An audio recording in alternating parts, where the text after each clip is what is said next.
ዘመዶቼ እውነት ያዛመደን ክርስቶስ ነው። ይሄን በየወጡ የምንቋጠረውን ነገር ካልተውን በእግዚአብሔር መንግሥት እድል ፈንታ ጽዋ ተርታ የለንም። አሁን እኔ እንደዚህ ነኝ፣ የኛ ዘር እንደዚህ ነው፣ የኛ ዘር እንደዚህ ነው የሚል ሰው እውነቴን ነው የምነግራችሁ፣ እግዚአብሔርን የሰቀለ ሰው ማለት ይሄ ነው። እግዚአብሔርን የሚሰቅለው ሰው ዘረኛ ሰው ነው። ዘረኛ ሰው የክርስቶስ ባላንጋራው ነው። አሁን ባልና ሚስት ሲጣሉ ሁልጊዜ እወድሻለሁ ብለኸኝ አታውቅም እያለችኝ ይሉኛል እኔን ለምክር ሳገኛቸው እና ለምን አትልም? ይሁን መወደድ ይፈልጋሉ ብሎ የነገረን ማን ነው? ጳውሎስ። ምርጥ ዕቃው ጳውሎስ የሴቶችን አእምሮ በመንፈስ ቅዱስ ተገልጦለት ነገር ሴት የምትፈልገው ከባሏ እንደሚወዳት ማረጋገጥ። አሁን ለምሳሌ ስጦታ ስጠኝ ገዝተኩ አንድ እኔ አገኛቸዋለሁ በባሎቻቸው ተቆርፈው ሳገኛቸው አንድ ቀን ስጦታ ገዝቶልኝ አያውቅም። ገንዘቡ እኮ የጋራዋ እንደሆነ ታውቃለች፣ ግን ፍቅሩን ማረጋገጥ ስለምትፈልግ ነው። ብዙ ወጣቶች እየመጡ ሲነግሩኝ ይሰማለሁ ነው የሊቱን ሙሉ ከፌስቡክ ወጥቶ ቴሌግራም፣ ከቴሌግራም ወጥቶ ዩቲዩብ፣ ከዩቲዩብ ወጥቶ ትዊተር፣ ከትዊተር ወጥቶ ኢንስታግራም፣ በዚህ ሁሉ ሲባክን 10 ሰዓት ሌሊት ይነጋል። ከዚያ በኋላ እንደናወዘ ደግሞ የሚያስብበት ነገን አያስብ፣ ትናንት ትዝ አይለው፣ ዛሬ ትዝ አይለው፣ እቅድ የለው፣ የሰማይ ቤቱን አያስብ። ይሄ ሁሉ ምንድነው? ደስታ ፍለጋ ነው። እና የእግዚአብሔር ቤተሰቦች ልንገራችሁ፣ ደስታን መጥገብ ከፈለጋችሁ ያ ደስታ ክርስቶስ ነው፣ ሌላ የለም። ምንም ብትባክኑ በጣም ብዙ ዘፈኖችን ስላዳመጣችሁ ጭፈራ ቤት ስለሄዳችሁ ደስታን አታገኟትም። ደስታ ክርስቶስ።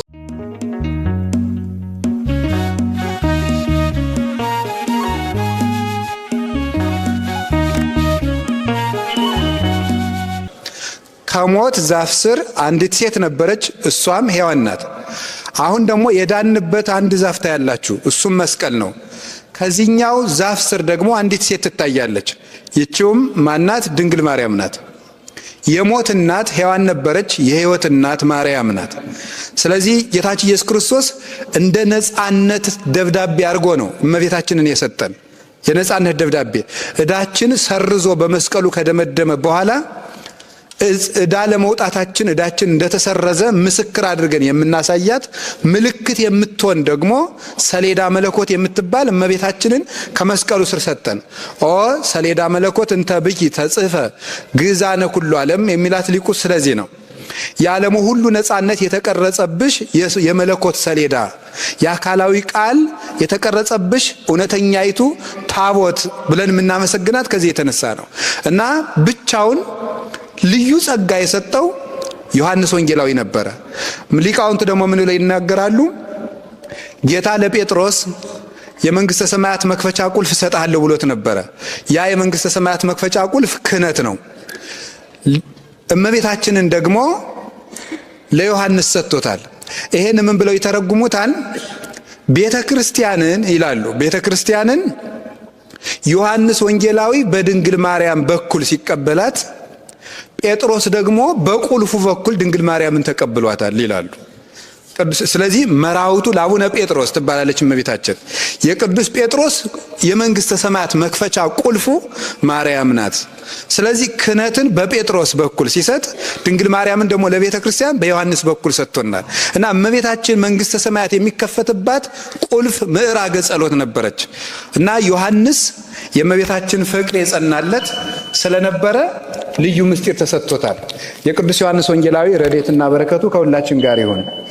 ይህንን ወንጌል ጽፎልናል። ከዚህ ወንጌል ምዕራፍ 4 መጽሐፍ ቅዱስ ሁሉም ድንቅና የሚወደድ ነው። እኔ ሁልጊዜ ግን ነፍሴን የምትሳብባት ምዕራፍ ነው ምዕራፍ 4። ይህንን ምዕራፍ ኢየሩሳሌም ተገኝቼ በማስተማሬ ክርስቶስን አመሰግነዋለሁ። በጣም የምወደው ምዕራፍ ነው። ምዕራፍ 4 ዮሐንስ ወንጌል ምዕራፍ 4 ክርስቶስ ለቤተ ክርስቲያን ያለውን ፍቅር የገለጠበት ነው። ይሁዳ ወምዝ ሀደጋ ለምድረ ይሁዳ ወሐለፈንተ ሰማርያ ይላል። ከዚህ በኋላ ወፈቀደ ይሁር ገሊላ የይሁዳን ምድር ትቶ ወደ የት ሄደ? ወደ ገሊላ ተመለሰ ይላል። ቤተልሔምን ይዞ ይሄ የይሁዳ ምድር ነው የሚባለው። ከ12ቱ ነገደ እስራኤል ለይሁዳ የደረሰው ቤተልሔም ነበረ። ያኛው ወደ ገሊላ ሄደ፣ የሚሰማው ስላጣ ነው። ወደ ገሊላ ሲሄድ በየት በኩል ነው ሄደው? በሰማርያ ነው ሄደው። ሰማሪያ ከኢየሩሳሌም 30 ማይል ያህል ትርቃለች። በጣም ሩቅ ነው። ሰሜን እስራኤል የምትገኘው 30 ማይል ሩቅ ነው በጣም። እሱን ለመሄድ የሚቀርበው በዚያ በኩል ቢሄድ አልነበረም፣ መንገድ ሰብሮ ነው ሄደው። ያ መንገድ በጣም አድካሚ ነው። ወይም ደግሞ ከዚህ ሴኬም ከምትባለው ያዕቆብ አባታችን ከልጆቹ ጋር ከነበረባት ከሴኬም ሰሜን ምዕራብ 9 ማይል ያህል የምትርቅ ቦታ ናት እቺ ሰማሪያ የምትባለው። ሰማሪያ የሚባለውም ትርጉሙ የሰዓት ማማ፣ የሰዓት ተራራ ማለት ነው ፍቹ ሲፈታ። እቺ ሰማሪያ የምትባለው ከተማ በብሉይ ኪዳን ጊዜ ጌታችን ኢየሱስ ክርስቶስ ከመወለዱ አስቀድሞ ዘንበሪ የሚባለው የአይሁድ ንጉስ ወይም የእስራኤል ንጉስ፣ የሰሜን እስራኤል ንጉስ ማለት ነው። አንደኛ ነገሥት ምዕራፍ 16 ቁጥር 24 እንደምንመለከተው ሰምሪን ከሚባል ሰው በሁለት መክሊት የገዛት ከተማ ነበረች። በሱ ስም ሰማሪያ ተብላለች። በኋላ ስልምናሶር መጥቶ 10ሩን ነገደ እስራኤል፣ ይሄ ኢየሩሳሌም የሁለቱ ነገድ ርስት ነበረ፣ የነገደ ብንያምና የነገደ ይሁዳ ማለት ነው። 10ሩ ነገድ በኢዮርብዓም ዘመን ተከፍሎ ሰሜን እስራኤል ነው የሄደው። ከዚያ በኋላ ከሰሎሞን ልጅ ከሮብዓም ጊዜ በኋላ ምንድነው የሚሆነው? እስራኤል ብለን ስንጠራ እስከሚጠት ድረስ ከባቢሎን እስከተመለሱበት ጊዜ ድረስ እስራኤል ብለን የምንጠራው ሰሜን እስራኤልን ነው። ይሄኛው ምን እየተባለ ነው የሚጠራ? ይሁዳ እየተባለ ነበር የሚጠራ። ከተመለሱ በኋላ ደግሞ አንድ ላይ እስራኤል የሚል ስምን አግኝተዋል ማለት ነው። ታውቃላችሁ እስራኤል ማለት የእግዚአብሔር ሕዝብ ማለት ነውና ሲለያዩ እስራኤል የሚለውን ስም ያጡታል፣ አንድ ሲሆኑ ደግሞ ያገኙታል። የእግዚአብሔር ሕዝቦች ምልክታቸው አንድ መሆን ነው። መለያየት ሲኖር የእግዚአብሔር ሕዝብ መባልን እናጣዋለን። ስም ራሱ ነው የምናጣው። እንኳንስ ሽልማቱን እንኳን በረከቱን ስሙንም ይነጥቀናል እግዚአብሔር። ታዲያ በዚያ ይሄ ስልምናሶር ምን አደረገ? እስራኤል ሀገራቸው እንዳይናፍቃቸው ወደ ሀገራቸው የመመለስ ሐሳብ እንኳን እንዳይኖራቸው አምጥቶ የፋርስ ሰዎችን በሰማሪያ ያሰፈራቸው። በጣም ያስደንቃል። ሀገር ሲጠፋ እንዴት እንደሚጠፋ ላሳያችሁ። ማታውቁት ነው አይደል? ታውቁታላችሁ። ሀገር የሚጠፋው የሀገራችን የኢትዮጵያም ጥፋት በዚህ መልኩ ነው የሚጠፋው። የምታዩት ነው። እስራኤል ስትጠፋ ናቡከደነጾርና ስልምናሶር ያደረጉት 3 ነገር ነው። አንደኛ የእስራኤል ኃያላንንና አርበኞችን ማጥፋት፣ ሁለተኛ ምን ማድረግ ነው ደግሞ? ቤተ መቅደሱን ማፍረስ፣ ሶስተኛ ሕፃናትን ባቢሎን ወስዶ በስርዓተ ትምህርት መበከል። በእነዚህ በሶስቱ ሀገር ይጠፋል። ሕፃናት በተበላሸ ስርዓተ ትምህርት ሲበከሉ፣ ኃያላን ወይም ደግሞ ጎበዛዝቱ ወይም ጉልማሶች በጦርነት ሲያልቁ፣ ሶስተኛ ደግሞ የሚጸልዩ አረጋውያንና ካህናት ደግሞ ከቤተ መቅደስ ሲያልቁ ሀገር ይጠፋል። እንዲህ አድርጎ ሕዝብ ተስፋ እንዲቆርጥ ነው። ቆይ እግዚአብሔር ያወጣናል እንዳንል መቅደሱ ፈርሷል። ሕፃናት አድገው ያወጡናል እንዳንል አይምሯቸው ተበክሏል። ኃያላኑ ተዋግተው ያድኑናል እንዳንል ሙተው አልቀዋል። በምን እንወጣለን ብለው የመመለስ ሐሳብ እንዳይኖራቸው ደግሞ ጭራሽ ሀገራቸው እንደው መቼም ትዝ እንዳይላቸው እነሱን ወደ ባቢሎንና ወደ ፋርስ ከወሰዱ በኋላ ከፋርስ የመጡ ሰዎችን ሰማሪያ ያሰፍሯቸው። እነዚያ የሰማሪያ ሰዎች እዚህ መጥተው ሲቀመጡ ሰማሪያ ተብለው ከተቀመጡ በኋላ የእስራኤልን አምላክ ማምለክ ትተው ጣዖት በማምለካቸው እግዚአብሔር ጅብና አንበሳ እያስነሳ ፈጃቸው እና ምን ብለው ነው የላኩበት? የሀገሪቱን ልማድ አልለመዱምና አውሬ ፈጃቸው የሚል መልእክት ነው የተጻፈላቸው። የሀገሪቱ ልማድ እግዚአብሔር ነው። ሀገር ያልለመደችውን አታኖረውም። ለጥቂት ቀን ሊኖር ይችላል እንጂ እግዚአብሔርን የለመደች አገር ውስጥ ክፋትን ይዞ የሚመጣ የተሾመ ሰው ሊኖር አይችልም። የጊዜ ጉዳይ ነው እንጂ ይጠፋል። የሀገሪቱ ልማድ አይደለም ብለው ጻፉለት።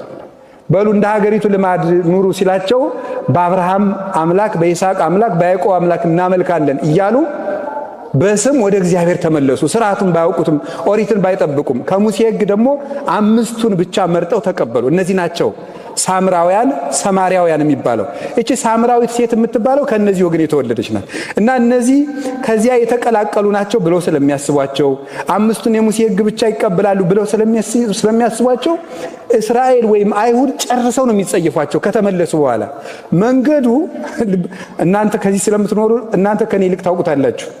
በሰማሪያ መሄድ በጣም ረጅም መንገድ ነው። አይሁድ ሳምራውያንን በመንገድ እንኳን እንዳያገኛቸው ሩቅ መንገድ፣ ዛሬ የተቀየሰው አስፋልት ራሱ በዚያ ባይቀየስ ይቀርብ ነበረ። ግን እነሱን ላለማየት ተብሎ በሩቅ ጎዳና ሄደው ነው መንገድ ያበጁት። ጌታችን መድኃኒታችን ኢየሱስ ክርስቶስ ግን ያንን መንገድ ተወና ወዴት ሄደ? ወደ ሰማርያ ሄደ። ኢየሩሳሌም ስመጣ ሁልጊዜ ክርስቶስን ሳስብ የሚታሰበኝና የሚያሳዝነኝ ያን ሁሉ ጎዳና ሄደው መንገድ ነው። ያን ሁሉ ጎዳና ለምን እንደሄደ አሳያቸዋል። በቀትር ሰዓት ነው ሄደው። በቀትር ሰዓት ወደዚያች ቦታ ሄደ፣ ወደ ሰማርያ። ሰማርያ ሲደርስ ደቀ መዛሙርቱን ምሳ ግዙ ብሎ ወደ ከተማ ሰደዳቸው። እሱ ሄደና ከውሃ ጉድጓድ አጠገብ ተቀመጠ። 6 ሰዓት ነበረ። በ6 ሰዓት ከውሃ ጉድጓድ አጠገብ ተቀመጠ። ከውሃው ጉድጓድ አጠገብ ሲቀመጥ አንዲት ሴት ውሃ ልትቀዳ መጣች።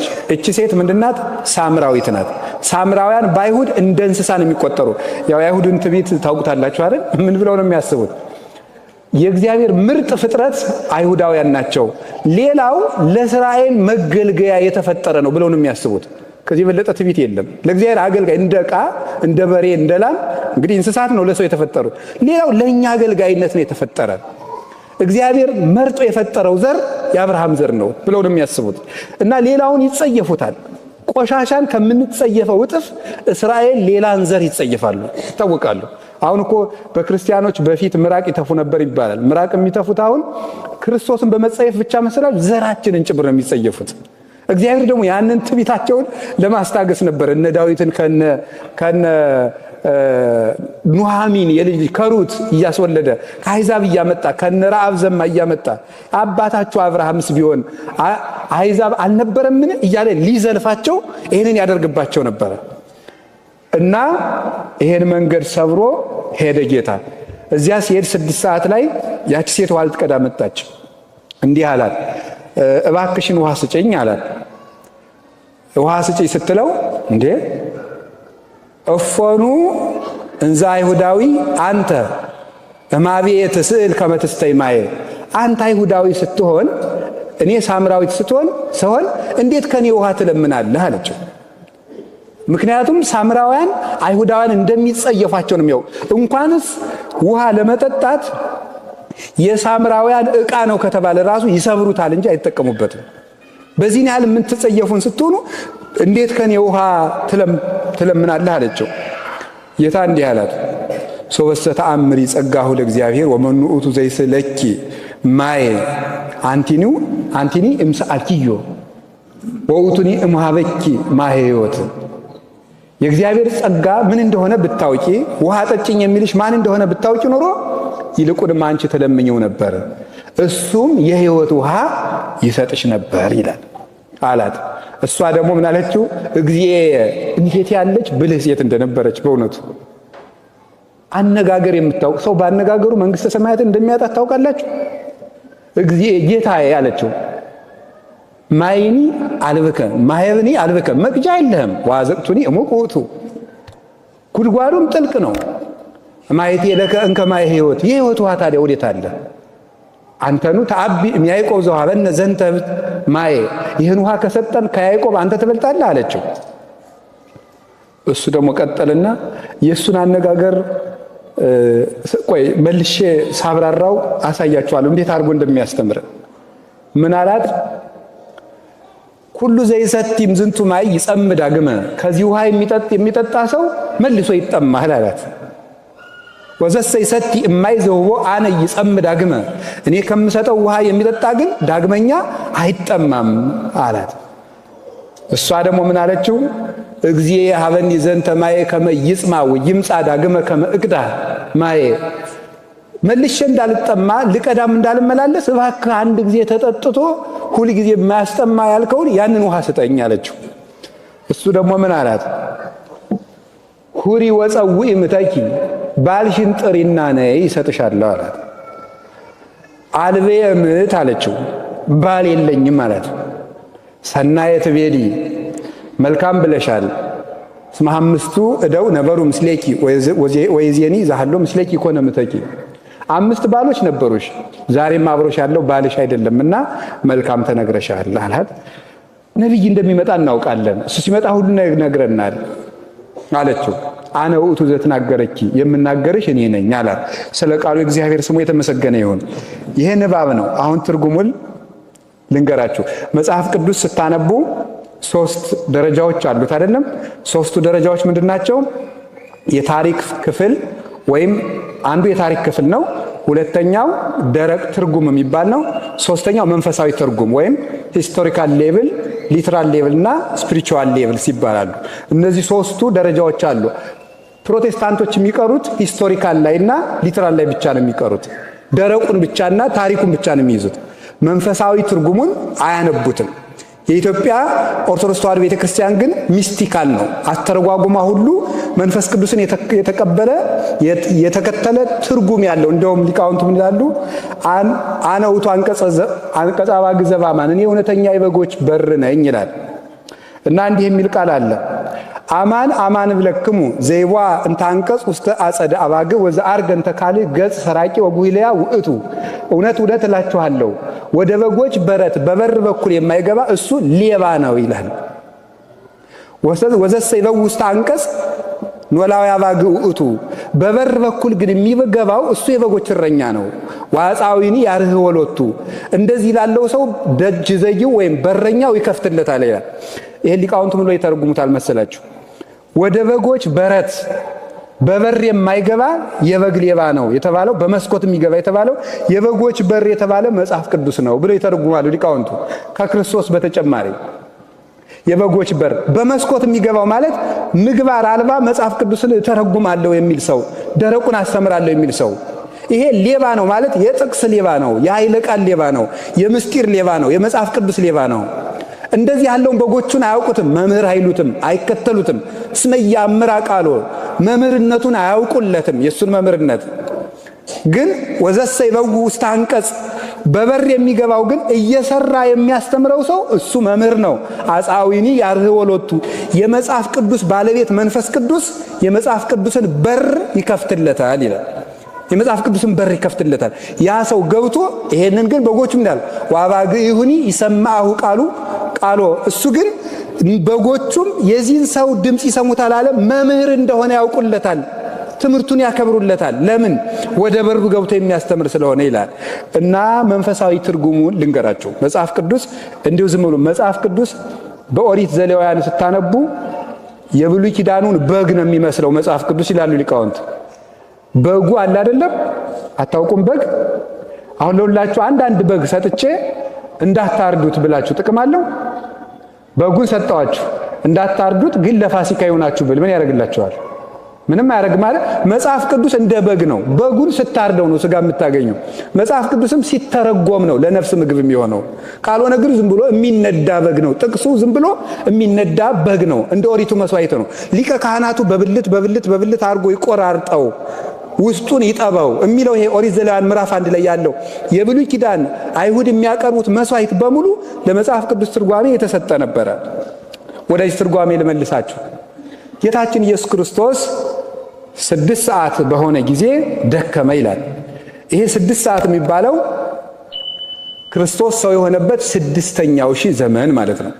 5500 ዘመን ከአዳም እስከ ኖህ ያለው 2256 ዘመን ነው። ከኖህ አንስቶ እስከ ሙሴ 1644 ዘመን ነው። ከሙሴ አንስቶ እስከ ክርስቶስ 1600 ዘመን ነው። ይህን ስትደምሩት 5500 ዘመን ይባላል። ይሄ 6ኛው ሺህ ነው። ስለዚህ በ6 ሰዓት ክርስቶስ ደከመ የተባለው በ6ኛው ሺህ ጊዜ ክርስቶስ ሰውን ለማዳን የሚደክምበትን ስጋ ለብሶ መከራ ተቀበለ፣ ተመላለሰ ተብሎ ነው የሚተረጎሙ። ከውሃው ወደ ውሃ ጉድጓድ መጣ ማለት ምንድን ነው ትርጉሙ? ወደ ውሃ ጉድጓድ መጣ የተባለው ምንድነው? ሊቃውንቱ ይተረጉሙታል። ጉድጓድ የተባለ የኛ ጥልቅ ኃጢአታችን ነው ይላል። ይሄንን ነበር ቅዱስ ዳዊት መዝሙር 129 ላይ እማይምቅ ጸዋይኩከ እግዚኦ፣ አቤቱ ከጥልቅ ጉድጓድ እጠራሃለሁ ያለው ለዚህ ነው። ከጥልቅ ጠራው ያለው ከኃጢአት ጉድጓድ ነው። ስለዚህ ክርስቶስ በ6 ሰዓት ደክሞ ወደ ጉድጓድ መጣ ማለት እኛን ከኃጢአት ጉድጓድ ለማውጣት መጣ ማለት ነው ብለው ይተረጉሙታል። ሁለተኛ ደግሞ በሰሙ ስንወስደው በታሪኩ ስንወስደው 6 ሰዓት መጣ። በእስራኤል ባህል ውሃ የሚቀዳ ማለዳ ነው። የዛሬውን አላውቅም። ዛሬማ ቤት ውስጥ ነው፣ ሌትም ቀን መቅዳት ነው። ድሮ ግን የጉድጓድ ውሃ ምንጭ ቀዱ ሳለ እስራኤል ውሃ የሚቀዱት ጠዋት ቀደም ብለው ነው። በኢትዮጵያ በገጠር የሚቀዳው ጧት ነው። ስለዚህ ማለዳ ነው የሚቀዳው። ከ3 ሰዓት በኋላ ውሃ ይቀዳም ነበረ። አሁን እቺ ሴት ስታገባ አስማንዲዮስ የሚባል ጋኔን አለ። እሱ በመጽሐፈ ጦቢት ላይ እንደተቀመጠው ባል ስታገባ ከሷ ላይ ተቀምጦ ባሏን ይገልባታል። ስታገባ ይገልባታል። 5 ባሎች አገባች፣ ሞቱባት። በዚህ ምክንያት ውሃ ሲቀዱ ሴቶች ሁሉ ይች ነፍሰ በላ እያሉ ይቀጣጸቡባታል፣ ይሰድቧል። ስለዚህ ሰው በማይስቅባት ሰዓት 6 ሰዓት ውሃ ልትቀዳ ትመጣለች። የሚስቁባት ሰዎች በሌሉበት ሰዓት አፍራ ላለመሰደብ 6 ሰዓት ትመጣ ነበር። የሰውን ችግር የሚያውቅ ክርስቶስ በዚህ ሰዓት ወደ ጉድጓዱ ሄደ። ለዚያ ነበረ ለሷ ችግር ብሎ 6 ሰዓት ሄደ። ማገልገል ማለት ሰዎችን ማገልገል ማለት ፕሮቶኮል አይደለም። ወደ ሰዎች ችግር መግባት፣ የሰዎችን ችግር የራስን ያህል አድርጎ ማሰብ ነው። ካህን መምህር በዚህ መጠን ነው ለክርስቶስ ለምእመናን ማሰብ የሚገባው። የሚያሳፍረውን ሰው የሚያፍርበትን ቦታ ትቶ ከማያፍርበት አግኝቶ ሰውን ማዳን፣ መጠገን። ስለዚህ በ6 ሰዓት ሄደላት። እንደምታፍር ያውቃልና የማታፍርበት ሰዓት ላይ ሄደ፣ አገኛት በችግሯ ሰዓት። ሌላው ቀርቶ የራሱ ተማሪዎች እንኳን እንዲሰሙባት አልፈለገም ገመናዋን። ደቀ መዛሙርቱ እንዳይሰሙ ደግሞ እነሱን ለምሳ ላካቸው፣ ብቻዋን እንድታወራው ማለት ነው፣ እንድታወገው፣ ችግሯን እንድትነግረው። ሄዶ ደግሞ አንቺ ሴት 5 ባል አግብተሽ ነበረ፣ እንዲህ ያለ ችግር አለብሽ አላላትም። የዘንድሮ ስብከት የኃጢአት ሪፖርት እኮ ነው። አሁን ሰባኪው ሁሉ የያዘው ህዝቡ የሚሰራውን ኃጢአት እንደ ሪፖርት መልሶ ኃጢአቱን ነግሮ ቤቱን ይሰደዋል። ኃጢአቱን ህዝቡ ያውቀዋል፣ እንዴት ብሎ እንደሚወጣ ነው ያውቃተው እንጂ መንገድ ማሳየት ነው። ጌታችን ክርስቶስ ኃጢአትሽ እንዲህ ነው፣ 5 ባል ነበረሽ አላለ። ምንድን ያላት? ይልቁን ውሃ ስጪኝ ነው ያላት። አንድን ሰው በኃጢአት እንዴት እኔ ሳምራዊት ሲሆን ከኔ ውሃ ትለምናለህ? አንድን ሰው በኃጢአት ከወደቀበት ለመልካም አገልግሎት ትጠሩታላችሁ። እኔ አንተን ለዚህ ፈልጋለሁ፣ አንተ ለእንደዚህ ያለ ቁም ነገር ትሆናለህ ስትሉት እኔ ረባለሁ ይላል ማለት። ይሄን ነው እቺ ሴት የመለሰችው። ስለዚህ አንድን ሰው በኃጢአቱ ከመጀመር አስፈላጊነቱን ነግሮ መጀመር ሰዎችን ከክፋት ያወጣቸዋል። ልክ እናት አባትም ሆናችሁ ልጆችን ስታሳድጉ በሱስ ቢጠመዱ ሱስህን ተው፣ አንተ ልጅ ሱሰኛ ነህ፣ ሰካራም ነህ ከማለት አንተ እኮ ለዚህ ትሆናለህ፣ አንተ እኮ ለዚህ ቁም ነገር የምትበቃ ሰው ነህ ሲሉት ሰው ለክብሩ ስለሚጨነቅ አስፈላጊነቱ ሲነገረው ከክፋት መመለስ ይችላል። ስለዚህ ጌታችን ክርስቶስ በሚያንጻት መንገድ ውሃ ስጭኝ አላት። አንተ እንዴት ከኔ ውሃ ትለምናለህ አለች። አይ እኔ ሳምራዊት አንተ አይሁዳዊ አለችው። ተራ ክርክርን ተወና ቀስ ብሎ ወጉን ደግሞ አጥፎ ወደ ሌላ ወሰደው። እኔ አይሁዳዊ ነኝ፣ አንተ አይሁዳዊ ነህ፣ እኔ ሳምራዊት ነኝ፣ ውሃ እንዴት ልሰጥ እችላለሁ ነው እንዴ? አይሁዳዊ በሆንስ እንደዚህ ዘር ማብራራት ውስጥ አልገባም። ዝም ብሎ ምንድነው ያለው? ውሃ የሚለምንሽ ማን እንደሆነ አላወቅሽም ነው። ከሰዎች ጋር የማይረባ ክርክር ውስጥ መግባት ትክክል አይደለም። ክርክር ያጋንንትና የኃጥአን ምልክታቸው ነው፣ መገለጫቸው ነው። ስለዚህ ስለ ዘሩ አልተከራከራትም። አንቺ ሳምራዊት ነሽ፣ እኔ አይሁዳዊ ነኝ፣ አዎ እውነትሽን ነው፣ ሳምራዊ ማለት እንደዚህ ነው ብሎ ከዘር እንድትወጣ ነው ያደረጋት። ወጣና ወደ ሕይወት ውሃ እንድትሻገር ነው የፈለገ። እሱን ተይው፣ ይሄኛውን ዘር ተይና ከኔ የምትወለብጅበትን መንፈሳዊ ልደት ልንገርሽ፣ እሱን ሳምራዊነትሽን ተይው፣ የኔን አይሁዳዊነትን ተይው ነበር ያለ። ዘመዶቼ እውነት ያዛመደን ክርስቶስ ነው።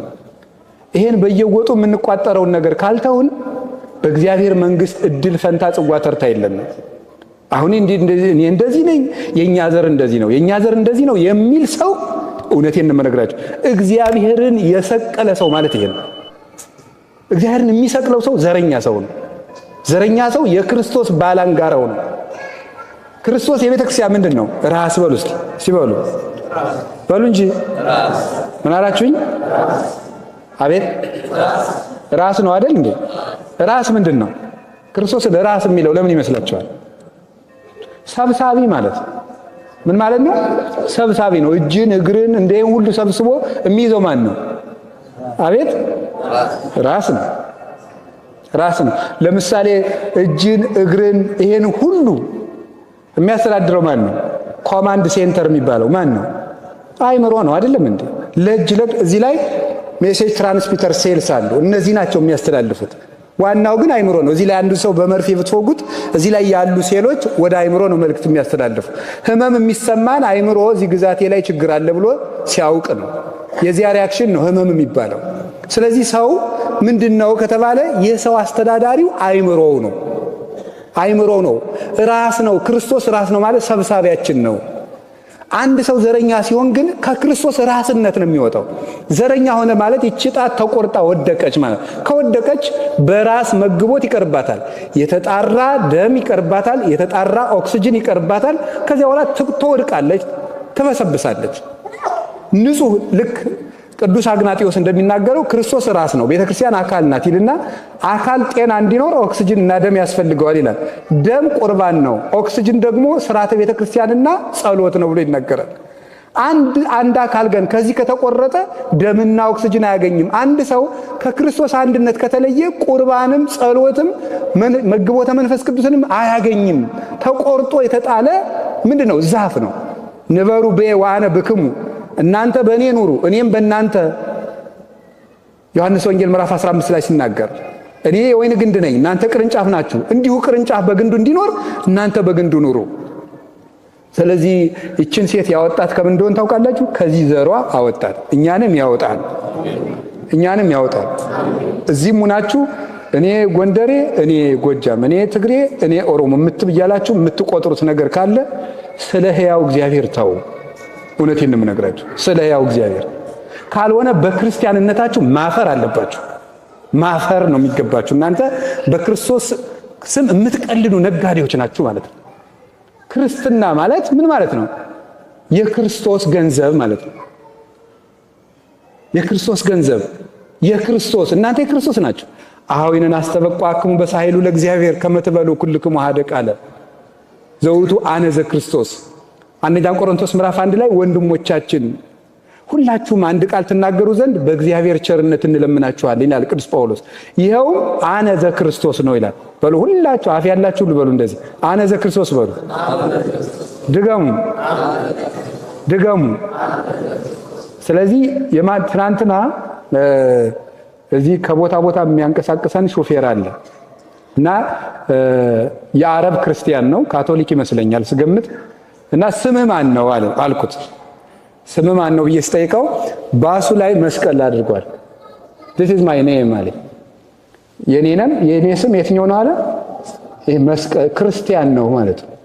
ስምህ ማን ነው ስለው ይሄ ነው የኔ ስም አለ። በጣም ነው የገረመኝ። ትምህርት ከማን እንደሚገኝ አታውቁም በእውነቱ ማለት ነው። ከሰዓት ይሄን ነበር በህሊና ያሳወጣ ሳወርድ ነበር። እኛ መቼ ነው ይሄን የምንመልሰው ነው?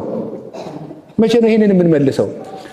ልክ በ2010 አንድ ቀን እንደዚህ እንደ ጥንቸል ብቅ ብዬ ነበር። አንድ ጊዜ እዚች ብቅ ብዬ ሳለ ጎልጎታ ላይ አንድ የኢስተርን ኦርቶዶክስ ባይታው የሚመስል በእግሩ የሚሄድ አገኘ እና ከየት ቤተክርስቲያን ነው የመጣህ አልኩት። from one church ነው ያለኝ። ምን ማለት ነው? ከአንዲት ቤተክርስቲያን። የዚህ የገሌ ሳይል ከአንዲት ቤተክርስቲያን ነው የመጣው አለኝ። እሱን ማስታወሻ ላይ ማታ ጽፌው ነበረ። እና ሁሉ ጊዜ እግዚአብሔር በማን እንደሚዘልፈን አታውቁ። አሁን እኛ አንድ ቤተክርስቲያን ማለት እንችላለን። አሁን እኛ ከአማራ የተሾመ አባ ሲታይ የኛ አባት፣ ከትግራይ የተሾመ አባ ሲታይ የኛ አባት። እንዲሁ እንደዚህ ያለ ጅልነት ነው ክርስትና ሊባል የሚችለው። እንደዚህ ያለ ጅልነት እግዚአብሔር ይሄን ነገር ያስለቅቅልን። እውነት ልንገራችሁ ቀንደኛ የክርስቶስ ጠላት ማለት ይሄ ሰው ነው። በልቡ ዘር የሚያስብ ሌላው እንዲጠፋ የሚፈልግ ስለራሱ ክብር የሚሰማው የአይሁድ ትምክት ያለው እንዲህ ያለ ሰው ነበረ። የሰቀሉትም እኮ እንደዚህ ነው። ለምንድን ነው ቀራጮች ጋር የሚበላ አሕዛብ እንዲህ ወይ መጽኡ ሰባሮን ሮሜ ወይ ነስኡነ ሀገረነ፣ እንደዚህማ ከሆነ የሮም ሰዎች ይመጣሉ ሀገራችን ያበላሹብናል ብለው እኮ ነው የሰቀሉት። እነሱ እስከዚህ በላይ ምን አድርገውታል? እኛ ክርስቲያን ሆነን እናድርገው እንደሄንን። ይሄ ከዘር አወጣት። ኢትዮጵያንም ከዘር ከመበላላት ያወጣልን። ከዚያ ከወጣ ምን አላት ደግሞ የእግዚአብሔር ጸጋ ምን እንደሆነ ብታዩ። የእግዚአብሔር ጸጋ ማለት ማን ይመስላችኋል? የእግዚአብሔር ጸጋ ማለት ክርስቶስ ራሱ ነው። ጸጋ ዘአሕዛብ ይባላል። አሁን እዚህ ሊጦን ላይ የቀዳሜ ሊጦን ላይ ቀዳሜ ጸጋ ኢየሱስ ክርስቶስ ኃይሉ ወጥበቡ ለአቡሁ ይላል። ቀዳሜ ጸጋ ማለት ቀዳማዊ ራሱን ጸጋ አድርጎ የሰጠ ብለው ይተረጉሙታል አበው። ቀዳማዊ አካሉን ወልድ ሕፃን ተወልደ ለነ ወልድ ተውህበ ለነ ይላል። ሕፃን ተወለደልን ወንድ ልጅም ተሰጠን ይላል። ክርስቶስ ራሱ ስጦታ ነው። ራሱ ትልቅ ዕድል ነው የእግዚአብሔር ቤተሰቦች። ሰውን ቢወደው ወይ ቀዶ ያለብሰዋል ወይ ቆርሶ ያጎርሰዋል። ክርስቶስ ግን ራሱን ነው የሰጠን። ለዚህ እኮ ነው ስናስቀድስ መኑ ይመስለከ እምነ አማልክት እግዚኦ፣ አማልክት ዘበጸጋ ከሚባሉ ከነቢያት ከሐዋርያት እንዳንተ ያለ ማን ነው? መልአክም የተሰጠውን ጸጋ ነው የሚሰጥ፣ ነቢይም የተሰጠውን ጸጋ ነው የሚሰጥ። ክርስቶስ ግን ራሱን ነው የሚሰጥ። ስጋውን ነው የሰጠ፣ ደሙን ነው የሰጠ። እንደሱ ያለ ከቶ አይገኝም። ለሱስ ምን እንመልስለታለን? እና ይሄን ሰው ማን እንደሆነ ብታውቂ ኑሮ አንቺ ትለምኚው ነበር አላት። ጌታዬ መቅጃ የለህም፣ ጉድጓዱም ጥልቅ ነው፣ አንተ ከያዕቆብ ትበልጣለህ አለችው። ደግሞ ተመልከቱ እንዴት እያደረገ እንደሚያሸጋግራት። አሁን ሰው ሲያወጋ ወጉን አትከራከሩ፣ ወጉን መለወጥ ነው። ያረባ ወግ ሲያወጋ ሰው በወጉ ከመከራከርና ከመዳረቅ ጨዋታውን ለወጥ አድርጎ ወደሚጠቅም ነገር መውሰድ። የኑሮ ብልሃትም እንማር በዚያው። አንተ ከያዕቆብ ትበልጣለህ ብላ በክብሩ መጣችበት። እሱ ግን ምንድን ነው ያላት? እንዴ ኧረ እኔ ያዕቆብ ፈጣሪ ነኝ አርፈሽ ተቀመጭ አላለም። ምንድን ነው ያላት መሰላችሁ? ከዚህ ውሃ የሚጠጣ ምን ይላል ነው ያለ። አያችሁ ወጉን እንዴት እንደሚለውጠው። ከዚህ ውሃ የሚጠጣ ይጠማል ነው ያላት እንጂ እንዴ እኔ ከያዕቆብ እበልጣለሁ ብሎ ስለ ራሱ ክብር መከላከያ አላቀረበም። የራሱን ተውና እሷን ነው ታዩ። እሱን አሁን የኔን ክብር ታዩ፣ ውሃ ላይ ይገባሻል። ቁም ነገሩ ያንቺ የማያስጠማውን ውሃ ማግኘት ነው እያላት ነበረ። እሱን እንግዲያስ ያን ውሃ ስጠኝ አለችው። ባልሽን ጥሪና ልስጥሽ አላት። አሁን ንስሐ እንድትገባ ጋበዛት ማለት ነው። 5 ባል የነበረች እነዚያን ይዘሻቸው የኖሮችሽን ኃጢአቶችሽን ንገሪኝ ማለቱ ነበር። የለኝም አለች። የለኝም አለችው። ዋሽታለች አልዋሸችም? 5 ባል ነበረ ሙተዋል አይደል? ግን አንዱን ባል ምን ብለዋለች? ሴቶቹ ባል የሌላት እያሉ ከሚሰድቡኝ ቀለብ እየሰፈርኩልህ እንዲሁ ባሏ ተብለ ተቀመጥ ብላ የሆነ ቦታ አስቀምጣ ነበር። ያን አስቀምጣለች። ለዚህ ነው አብሮሽ ይሄ አሁን ያለው ባልሽም ባል አይደለም ያላት። አሁን ዋሽታለች አልዋሸችም? አቤት ዋሽታለች። አላታ ባል አስቀምጣለች ባል እኮ። ስለዚህ 5 ባል ነበረኝ ነው ማለት የነበረባት። ዛሬም ደግሞ አንድ የስም ባል አለኝ። ወንዶች ዛሬም የስም ባል እንዳትሆኑ እሺ። የስም ዝም ብሎ ባል ብቻ ማለት ባል ብቻ መሆን አይገባም። ባል ክርስቶስን የሚወክል ነው፣ ራስ ነው ለቤቱ ማለት ነው። እና መናገር ሲገባት ዋሸች። አሁን የጌታ ንግግር ተመልከቱ ምን እንዳላት። አንቺ 5 ባል ነበረሽ አይደል እንዴ? አሁንስ አንድ አስቀምጠሽለ እንዴ? የማይሞትብሽ ቢሆን እኮ ልታገቢው ነው። እስኪ ቆይ ጤንነቴን አይቼ ብለሽ ነው እንዴት ተዋሻለሽ አላለም። ምንድን ያላት? መልካም ብለሻል። ይኸውላችሁ መልካም ብላለች እንዴ? አላለችም እኮ። ግን ሰውን ሲያደንቁት ነው ልቡ የሚመለስ። ሰው በአንደኛ ደረጃ የሚያከብረው ማንን ነው ካላችሁኝ? ራሱን ነው። ራሱን ሰው በዚህ በሀገራችን እኔ እዚህ ኢትዮጵያ ውስጥ ሳይ ገጠር ስላደኩ ጭቃ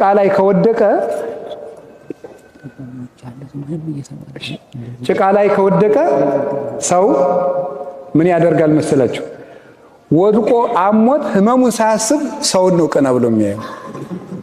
ሰው ስቆብኛል ወይ ነው። እንዴት ለክብሩ እንደሚጨነቅ ታውቃላችሁ? ህፃናት ዕቃ ይደፉና ጎሽ ጎሽ ልጄ ምንም አላረክም ስንላቸው ይስቃሉ።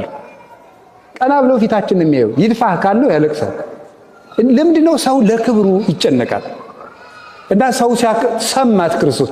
አንደኛ ልብ ብላችሁ አሁን ሰው በዚህ ዓለም ዛሬም ራሱ ሰው ያጣ ምንድነው? የሚሰማው ነው ያጣ። የሚሰማው አጣ። የት ያውጋ?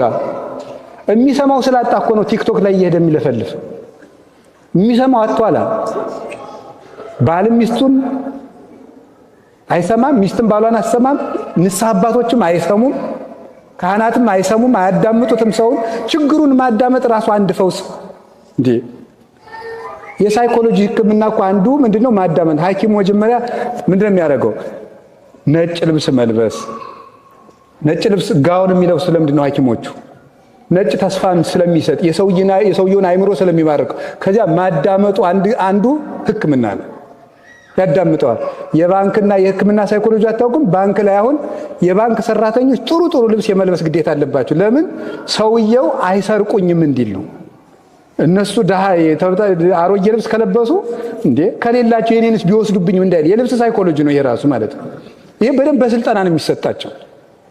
በሕክምና ደግሞ ጥሩ ልብስ ለብሶ ፊት ለፊት ተቀምጦ የሚያዳምጠው ሰውየውን የሚያክመው መጀመሪያ በእይታና በማዳመጥ ስለሆነ ነው። አሁን ሰውን አዳምጡ፣ ዝም ብላችሁ ስሙ፣ መፍትሄም ባይኖራችሁ።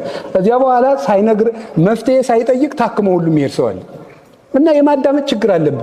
እንደውም ቅዱስ ዮሐንስ አፈወርቅ ይሄን ዮሐንስ ወንጌል ምዕራፍ 4ን ሲተረጉም ክርስቶስ በቀትር ያዳምጥ ነበረ፣ አንተ ጥላ ውስጥ እንኳን አታዳምጥም ይላል። በቀትር ሰዓት በእስራኤል ፀሐይ በቀትር ሰዓት ቁጭ ብሎ ያዳምጥ ነበር፣ ረጅም ሰዓት ማለት ነው። እንዴት አሁን እንደዚህ ንስሐ አባት ማለት መምህር ማለት ይሄ ነው። በቀትርም የሚያዳምጥ ሳይመቸውም የሚያዳምጥ። እናንተም እንደዚሁ ወዳጆቻችሁን አዳምጡ፣ ማዳመጥ ልመዱ። ስንት ጆሮ አለን ዘመዶች? ስንት ጆሮ ነው ያለን? ስንት አፍ ነው ያለን? ምን ማለት ነው? ብዙ አዳምጡ፣ ጥቂት ምን በሉ ነው? ተናገሩ። ለጆሮ እዚህ ላይ አጥር አለው የለውም? የለውም። ለአፍ ግን ሁለት ጠንካራ አጥሮችን አስቀምጦበታል። አንደኛው ጥርስ በጣም መዝጊያ የሆነ አጥር ለምላስ ማለት፣ ሁለተኛ ከንፈር። ምላስ ምን ያህል ጎጅ መሆኗ የሚታወቀው ባስቀመጠላት አጥር ነው ይላሉ ሊቃውንት። ምላስ በጣም አንደበት በጣም ጎጅ ስለሆነ ኩን ጉንዱየ ለነቢብ ወፍጡነ ለሰሚዕ ያዕቆብ ምዕራፍ 1 ቁጥር 19 ላይ ለማዳመጥ የፈጠንክ ለመናገር የዘገየ ሁን። አንዳንድ ቃላትን ከምንናገራቸው ይልቅ ብናሰነብታቸው የሚሻሉ አሉ። ዝም ብንል መልካም የሚሆንበት ጊዜ አለ እና ጌታ አዳመጣት። ከዛ ቀጥሎ ምን አደረገች? ጌታዬ ነቢይ እንደሆን ካውቃለሁ፣ አይመለከታለሁ አለችው። እኔ ነኝ አላት።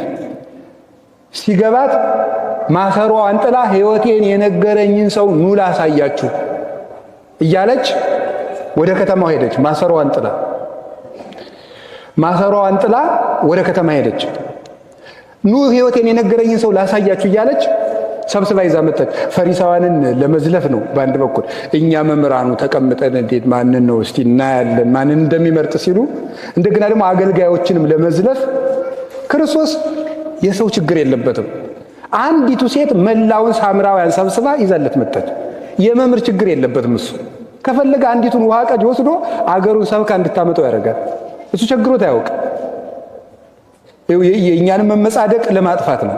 ካህናቱንም እስቲ በሉ በቃ ይችን ካላደረጋችሁ ማን እንደሚቀድስ እናያለን የሚለውን ሁሉ ነው። ውሃ ቀጁን ሁሉ ይሰበስበዋል። ክርስቶስ ምን ቸገረ? ሚካኤልን መጥቶ አቁረብ ይለዋል። እሱ ምን ይቸግረዋል? ሁሉ እኮ ነው። አዚ ዓለም በራሁ ሁሉ ውስጥ የሆነ መስተብቁ የሚባል ጸሎት አለና ካህናት ሲጸልዩት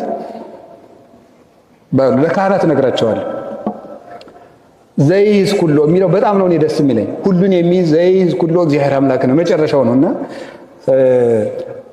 ለካህናት እናገራለሁ። ከቃሉ ጋር ናችሁ? እግዚአብሔር ከሁላችን ጋር ይሁን። ውሃ ከዚህ በኋላ እቺ ሴት ውሃ እንስራዋን ያዘችና ተተወችውና ወደ ከተማው ሄደች። ደቀ መዛሙርቱ መጡና እንጀራ ብላ አሉት። አልበላም አላቸው። በየመብል ዘይተአምር ዋንቱም እናንተ የማታውቁት ምግብ አለኝ አላቸው። ቦኑ ዛም ጻሎቱ ሰው ሌላ ሰው አምጥቶለት ወይም መዛት ቢሲት ወይም ያቺ ሴት አምጥታለ መሆን አለበት አሉ ሐዋርያት። አይ መብል የሰገቢረ ፈቃዱ ላዌ የኔ መብል የአባቴን ፈቃድ መፈጸም ነው። አንድ ታሪክ ላስታውሳችሁና ትምህርቴን እየጨረስኩ ነው። ጌታ ከዚህች ሴት ውሃ ጠጥቷል አልጠጣም? አልሰማችሁም እንዴ? ጠጥቷል አልጠጣም? ስጭኝ አለ። ጠጥቷል። ግን በኋላ ለምን አልጠጣም ይመስላችኋል? አልጠጣም። ልነግራችሁ የፈለግኩት ዛሬ እሱን ነበር። አልጠጣም። ምክንያቱም የጠማው ውሃ አልነበረም፣ የእሷ መዳን ነበር የጠማው። ሳይጠጣ የቀረ ለዚህ ነው። እና ለዚህ ነው ቅዱስ ዮሐንስ አፈወርቅ ምግብም አልበላም ረሃቡ የሰው መዳን ነውና ይላል።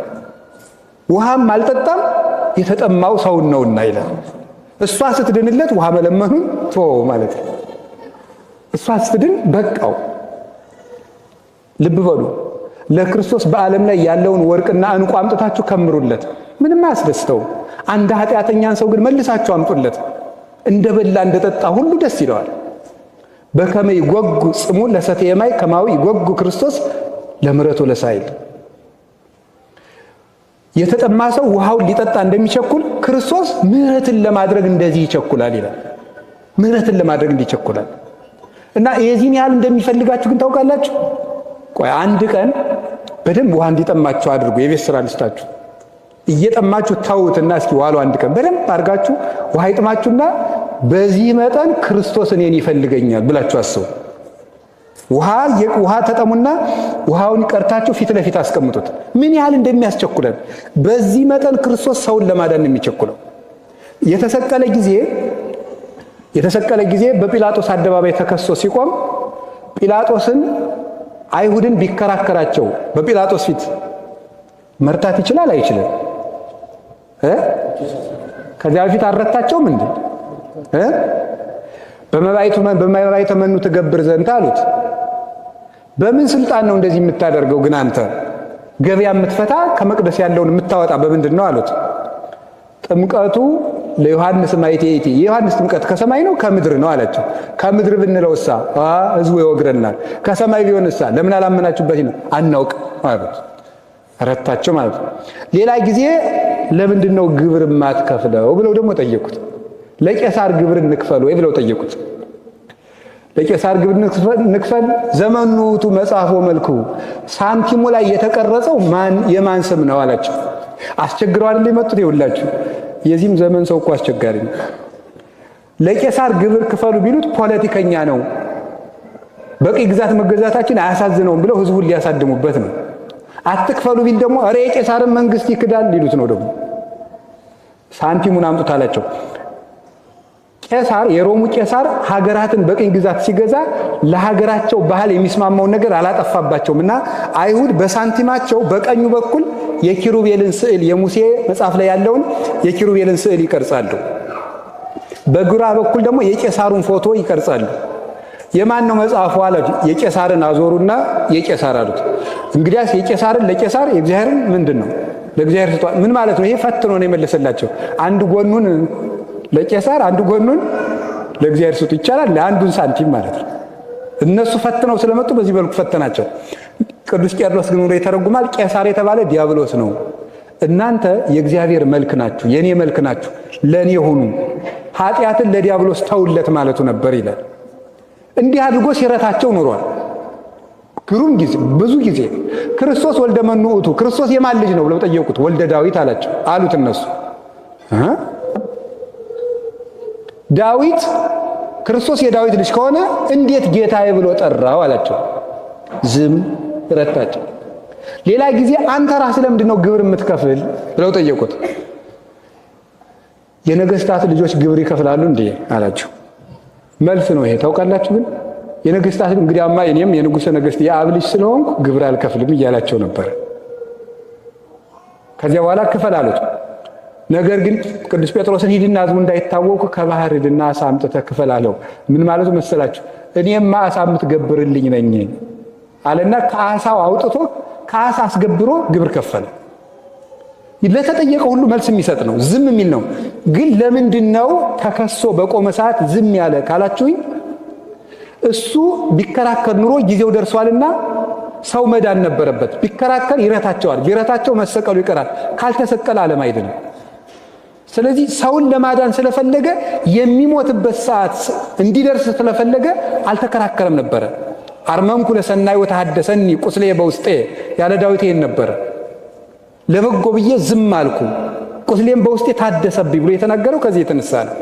ስለዚህ ክርስቶስ ዓርብም የሰው መዳን ነበር የተጠማው። በመስቀል ላይ ሆኖ ጸማይኩ ተጠማሁ ያለው ውሃ አልነበረም፣ የሰው መዳን ጠማኝ ማለቱ ነበረ።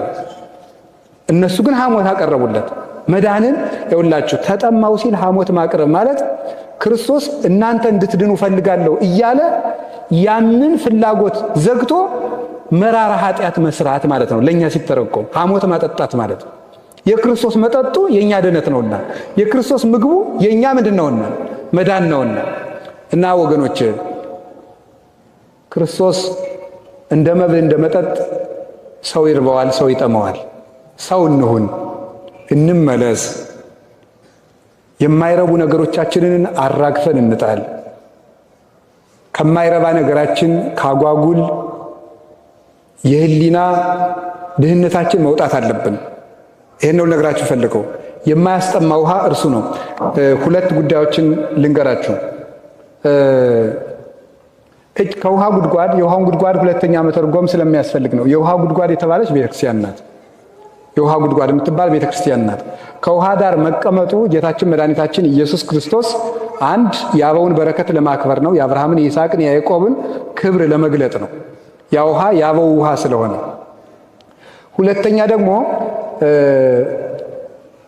ያዕቆብ ሚስቱን ያጨ ከምን ዳር ይመስላችኋል? ከውሃ ዳር ነው። ይስሐቅ ሚስቱን ያጨ ከምን ዳር ነው? ከውሃ ዳር ነው። አታነቡም እንዴ? እስራኤል ተቀምጣችሁ ይሄን ካላነበባችሁ ተመስገን ነው። አንደኛ ይስሐቅ ሚስቱን ያጫት የት ነው? ከውሃ ዳር አይደል እንዴ? አዎ፣ በያው ብር አማካኝነት ማለት ነው። ይስሐቅ ሚስቱ የታጨችለት ርብቃ ከየት ዳር ነው? ከውሃ ዳር። ያዕቆብ ራሔልን ሚስቱን ያጫት ከየት ነው? ከውሃ ዳር። ሙሴ ሚስቱን ያጫት ከየት ዳር ነው? ከውሃ ዳር። ኦሪት መቼም ይሆናል ብላችሁ ነው አይደል? ኦሪት ዘጸአት ምዕራፍ 2 ላይ ነው ያለው ማለት ነው። ኦሪት ዘጸአት ምዕራፍ 2 እንደምናደርገው ሙሴን ሚስቱን ያገኛት ከውሃ ዳር ነው። ስለዚህ የአበው ሚስቶች የታጩት ከምንድን ነው? ከውሃ ዳር ማጨት። እስኪ ከውሃ ዳር ማጨት በሉ በሉ እንጂ ሰርግ ስላለ ወንጌሉም ወደዚያው ይሄድ ብዬ ነው። ይሄዳል፣ በምስጢር ይሄዳል። እስኪ ከውሃ ዳር ማጨት በሉ። ከምን ዳር? ከውሃ ዳር ማጨት ማለት ነው። በጣም ግሩ። ሚስት የሚታጨው ከውሃ ዳር ነው። እንግዲህ ምን ማለት ይመስላችኋል? ምን ማለት ይመስላችኋል? ባልና ሚስት ማንና ምን የሚወክሉት? ክርስቶስንና ማንን ነው? ክርስቶስንና ወይም መለኮትንና ተስብእትን። ባል ምንን ይወክላል? መለኮትን ይወክላል። ሚስት ምንን ትወክላለች? ተስብእትን ወይም ስጋን፣ መለኮት የለበሰውን ስጋ ይመስላሉ። መለኮትና ስጋ በተዋሂዶ አንድ እንደሆኑ ባልና ሚስት ዛሬ አንድ ይሆናሉ። ሲጋቡ አንድ ነው የሚሆኑት። ስንት አይደሉም? ስንት አይደሉም? አቤት! አንድ ነው፣ ሁለት አይደሉም። የነሱ አንድነት ለመለኮትና ለትስብእት አንድነት ነው። ባልና ሚስት ከተጋቡ በኋላ ቢፋቱ ምን እንደካዱ ይቆጠርባቸዋል? የክርስቶስን ተዋህዶ እንደካዱ ነው የሚቆጠርባቸው። ሚስትን መፍታት ወይም ባልን መፍታት ይሄን ያህል ነው። ክብሩም ይሄን ያህል ነው። ሰው ሚስቱን የማያከብራት ሚስትን ባሏን የማታከብርበት ምክንያት ትዳራቸው የተዋህዶ ምሳሌ እንደሆነ ምን እያደረጉ እንደሆነ ስለማይገባቸው ነው። ማግባት ማለት የመለኮትና የትስብእትን ተዋህዶ በተግባር መግለጥ ማለት ነው። ከዚያ በኋላ የግል ገንዘብ የለም፣ አንዱ ነዋል። ሌላው ቀርቶ ያንተ እናት እንዲህ ብለው ያንቺ እናት እንዲህ ብለው ራሱ አይባልም። እኛኛይቱ እናታችን እንዲህ ብለው እገሊት የሚባሉ እናታችን ይባል። የእሷ እናት የለችም፣ የእሱ ጭምር ናት። የእሱ እናትም የለም፣ አንድ ናቸው። ገንዘብም የገሌ የሚባል የለም። ቅዱስ ዮሐንስ አፈወርቅ ቆሮንቶስን በተረጎመበት ድርሳኑ አንድ የሚያስደንቅ ነገር ይናገራል። ሰው ሲያገባ ቃል ስጋ ሲሆን ራሱን ለተዋህዶ ለኩነተ ስጋ ሰጥቶ ከስጋ ጋር ተዋህዷል። ባል ለሚስቱ ራሱን ነው የሚሰጣት፣ ሚስትም ለባሏ ራሷን ነው የምትሰጠው። ሳንቲም ቢደብቁ ግን በደንብ ልብ ብላችሁ ስሙ የቅዱስ ዮሐንስ አፈወርቅን ትምህርት። ከሰውና ከገንዘብ ማን ይበልጣል? አቤት! ሰው ይበልጣል አይበልጥም? አቤት! ይበልጣል። በጣም ግሩ። አንድ ሰው ባል ሲያገባ ለሚስቱ ምኑን ነው የሚሰጣት? መጀመሪያ እንዲሁም በአማርኛ ሊቃውንቱ ትርጓሜ ሲተረጉም ብሎ ይተረጉሙታል። ባል አካሉን ለእናቱ ገልጦ አያሳይም። ለማን የሚገልጠው? ለማን የሚገልጠው? ያሳደገችው እናቱ አካሉን አታውቀውም። ከዚያ በኋላ ከሆነ ጊዜ በኋላ ሚስት አካሏን የምትገልጠው ለማን ነው? አሁን ተመልከቱ፣ ራሱን ሰጠ ማለት ነው። ያልሰጣት ምን አለ? ከዚያ በኋላ ግን ይሄኛው ገንዘቤ የግሌ ነው ብትሉ ይላል ካንተ ይልቅ ገንዘቡን እንዳስበለጥከው ተመልከት ይላል። አንተ ሰው ምን ያህል ራስክን እያዋረድክ እንደሆነ ታውቃለህ ይላል። እንዴት አድርጎ ነው ያዋረደው? ራስክን ሰጥተህ ሳንቲም የምትሸሽጋት ከሆነ ከኔ ገንዘብ ይበልጣል ብለህ ራስን ሰደብክ ይላል። ይሄ ነው ተዋህዶ ማለት።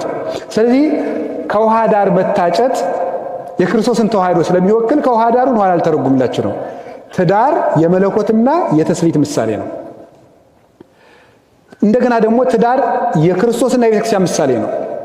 ባልና ሚስት የክርስቶስና የቤተክርስቲያን ምሳሌ ነው። እኔ ይህን ነገር ስለ ክርስቶስና ስለ ቤተክርስቲያን እለዋለሁ ብሎ ቅዱስ ጳውሎስ ኤፌሶን 5 ላይ እንደነገረን ክርስቶስና ቤተክርስቲያን በመስቀል ነው የተዋሃዱት። የአዳም ሚስቱ ከየት የተፈጠረች ይመስላችኋል? ከየት የተፈጠረችው? ጥያቄው ቀሎባችሁ ነው? መልሱት እንጂ። የአዳም ሚስቱ ከምን አካሉ ነው የተፈጠረችው? አቤት ከግራ የሚል የት አነበባችሁ? ከጎኑ ነው።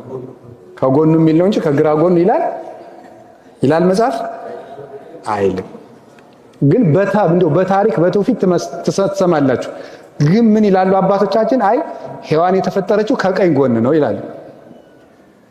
ከግራ ጎን የተባለችበት ምክንያት ልብ ያለ ቤት ነው። በግራ ደም ያለ የት ነው? ልብ። ሴትም ደም ይፈሳታል ለማለት ከግራ ተባለች እንጂ ከቀኝ ነው። ለምን? ቀኝ ለመርዳት ፈጣን እንደሆነ ሴቶችም ለመርዳት ፈጣን ናቸው ይላል። ለዚህ ተፈጥረዋል። ከጎን ነው የፈጠረው፣ ከቀኝ ጎን። በምን እናውቃለን ሲባል በጌታ ስቅለት ጊዜ ነው የምናውቀው።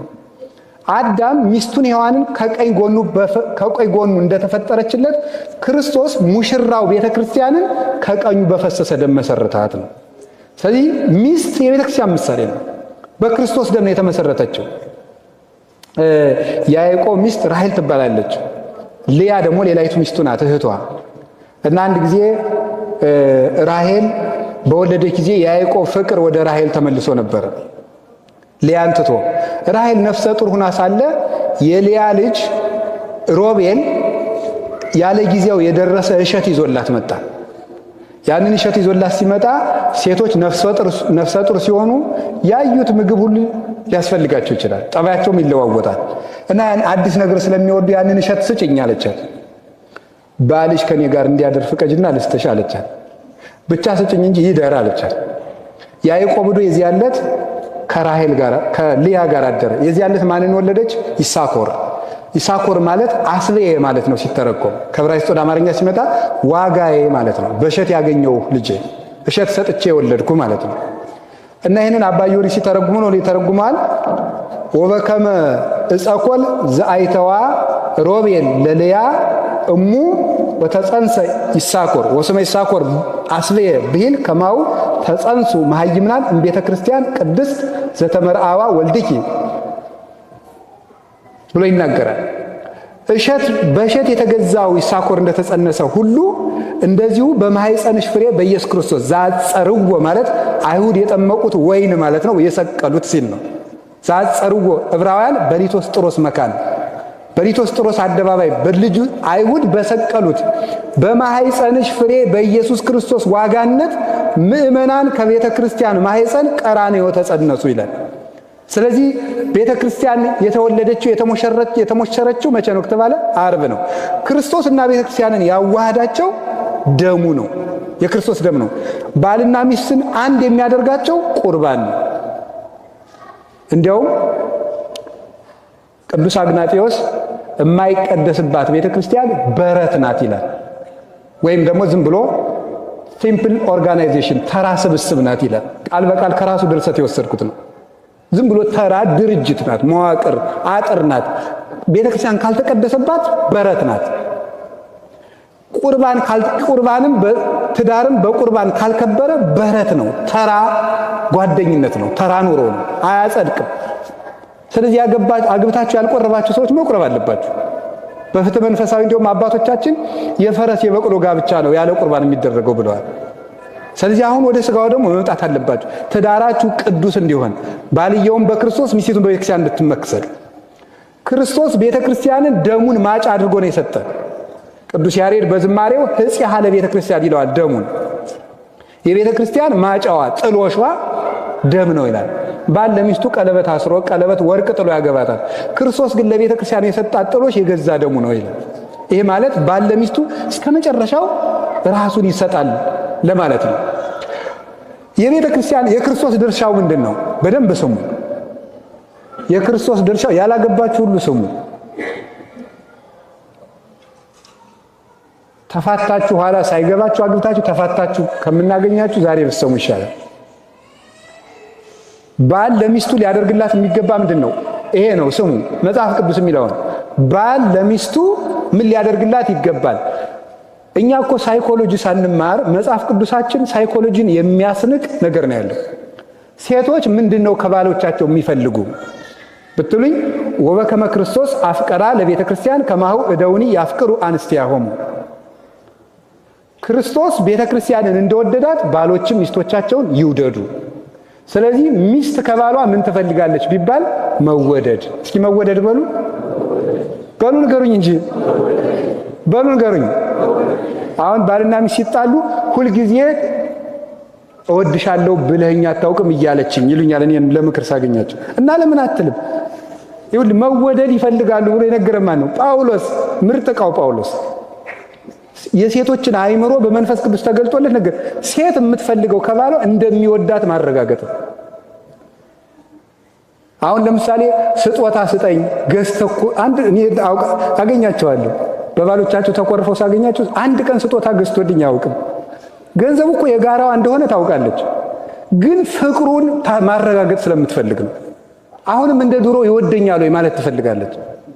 ያንን በየጊዜው ማድረግ ወይስ ሰልችቶኛል ጠልቶኛል ወይ ማለት ስለምትፈልግ አእምሯቸውን መጠበቅ፣ ንግግራቸውን በማዳመጥ ክብር በመስጠት ልክ ጌታችን ሴት እንደሰማት ሚስትን ማዳመጥ፣ ሴቶች ሲሰሟቸው ስለሚወዱ ማለት ነው።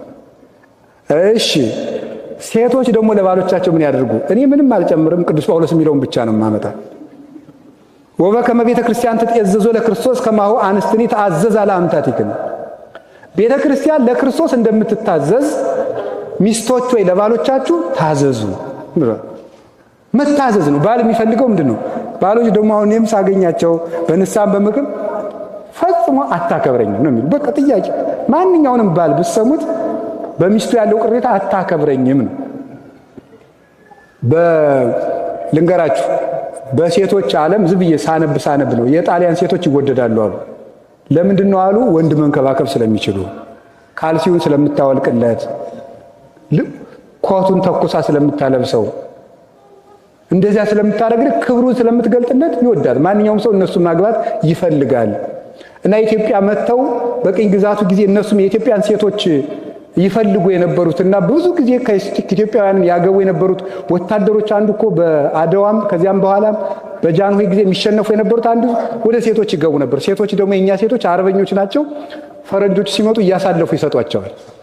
እና ያን የሚፈልጉበት ምክንያት ኢትዮጵያውያን ሴቶች ባሎቻቸውን በማክበር የታወቁ ስለሆኑ መጽሐፍ ቅዱሳዊ የዋጀን እንደሆነ የእነሱን አላውቅም ከየት እንደመጡ።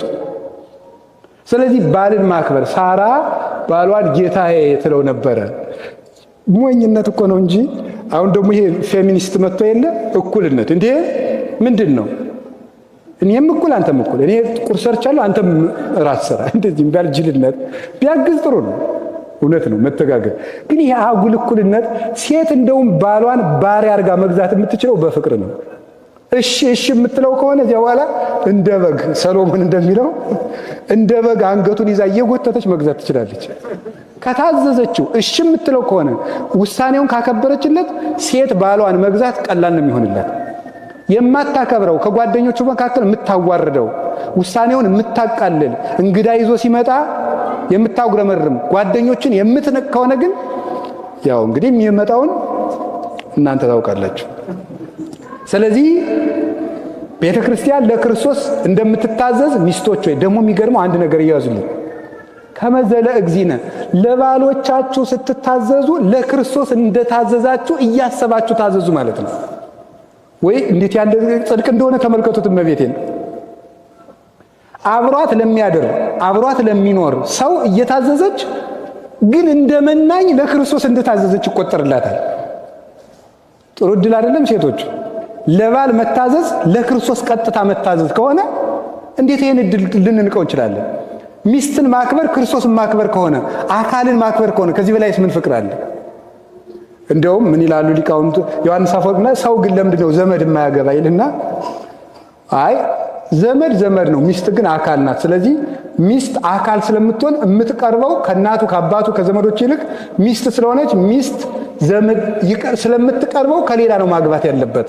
እነሱ ይርቃሉ። ከሚስት ይልቅ በዝምድና እናት ትርቃለች ይባላል። የምትቀርብ ሚስት ናት። ሰው እናቱን ወይ ሀድግ ብእሲ አባሁ ወእሞ ወይ ተለዋ ለብእሲቱ፣ ሰው እናት አባቱን ይተዋል ሚስቱንም ይከተላል የተባለ ከዚህ የተነሳ ነው። ከቃሉ ጋር ናችሁ? እግዚአብሔር ከሁላችን ጋር ይሁን። ባልና ሚስት የሚመሰሉት በዚህ ነው የሚመሰሉት። ሌላው በአካል ይመሰላሉ። እስቲ በአካል በሉ። ምን አላችሁኝ? ወንድ ምንድነው? ራስ በሉ። ሚስቱ ደግሞ ምንድናት? አካል። አካል ማለት የትኛው ነው? እስቲ ሁላችሁም አካላችሁን አሳዩ። ያዙ በእጃችሁ አካላችሁ። አካል የሚባለው የቱ ነው? አካል። እሺ ቦዲ የሚባለው የትኛው ነው? ከዚህ እስከዚህ ነው። እኔ እንደውም አንዳንድ ጊዜ ይገርማል። ለካ ያቺ ቦዲ የምትባለው ልብስም በዚያ ነው መሰል ይወጣላል። ከዚህ እስከዚህ ናት። አያችሁ? እና አካል የሚባለው ከዚህ እስከዚህ ያለው ነው። አካል ይባላል። ይሄ አካል ነው። እና ቤተክርስቲያን አካል ናት የምትባል ይሄ ነው። ቢጋር እስከለተን የሚባለው ይሄ ነው። ሌሎቹ ምንድናቸው? ሴልስ ናቸው። እነዚህ ህዋስ ነው የሚባሉት። እጅ፣ እግር፣ ፀጉር፣ አይን፣ አፍንጫ እነዚህ ህዋስ ነው የሚባሉት። አካል የሚባለው ግን ይሄ ነው። አሁን አንድ ራስ አለ፣ አንድ አካል አለ። መሀል ላይ ምን አለ? አንገት። ስንት አንገት ነው ያለው? አቤት። እሺ ስንት ራስ አለ? ስንት አምላክ አለ? እሺ ስንት አካል አለ? ስንት ቤተክርስቲያን አለች? ስንት አንገት አለ? ስንት ሃይማኖት አለ? አንገት ሃይማኖትን ነው የሚወክለው ማለት ነው። አንገት ሃይማኖት አራይ ክኒ እህቴ መርአት በሃቲ ንብረተ ክሳድኪ ይላል መኃልየ ዘሰሎሞን ላይ። የንጉሥ ዳዊት ልጅ ሰሎሞን ሲናገር በመኃልየ ዘሰሎሞን እህቴ ሙሽራዬ በአንዲቱ የአንገትሽ አቀማመጥ አሳዘንሽኝ ይላል። በአንዲቱ የአንገትሽ አቀማመጥ ማለት አንገታችሁን እንዲህ ብላችሁ ሳትሉ 3 ቀን መቀመጥ ትችላላችሁ። በአንዲቱ የአንገትሽ አቀማመጥ አሳዘንሽኝ አላት። ከኔ በቀር ሌላ አምላክ አታምልክ የምትለው ናት ይቺ አንድ አንገት የተባለች። ራስንና አካልን የሚያገናኝ አንድ አንገት አለ። ባል ራስ ነው። ባልና ሚስትን አዋህዶ የሚያኖራቸው ሃይማኖት ነው። እስቲ ሃይማኖት በሉ። ምን አላችሁኝ? ሃይማኖት ነው። ባልና ሚስትን የሚያዋህዳቸው ሃይማኖት ነው እንጂ ሰውን ጠብቆ ማዳን አይቻልም ማለት ነው። መተማመን የሌለበት ትዳር ሁልጊዜ ቁስል ነው። መተማመን አለባችሁ። ሚስታችሁን ለባላችሁ አሳልፏት ለእግዚአብሔር አሳልፎ መስጠት፣ ባል ለእግዚአብሔር አሳልፎ መስጠት። ሰውን በስልኩ ቴክስት እየጎረጎራችሁ ልትከታተሉት አትችሉም። ማንዳንት የደወለችልን ይሄ ማነው ቴክስት እያላችሁ ብትዳረቁ ጥቅማ ትርፍ የለው፣ መቁሰል ነው። ተውት በቃ። ሰውን ራሱን ለራሱና ለእግዚአብሔር ተውት። አባታችን አብርሃም ሳራን ለማን ነው የተዋት? ለእግዚአብሔር። ምንና ሲባል ሌላ ሀገር ምንድን ነው ያለ? ሌላ ሀገር ሄዶ እህቴ ናት። እህቴ ናት ያለ ምንድን ነው? እኔ እህቴ ናት ልበል፣ ሚስትነቷን ደግሞ እግዚአብሔር ይጠብቅልኝ ብሎ ነው። ጠበቀለት። ንጉሱ ሌሊት ይመጣ ታው የነብይ ሚስት ናት እንዳትደርሳል።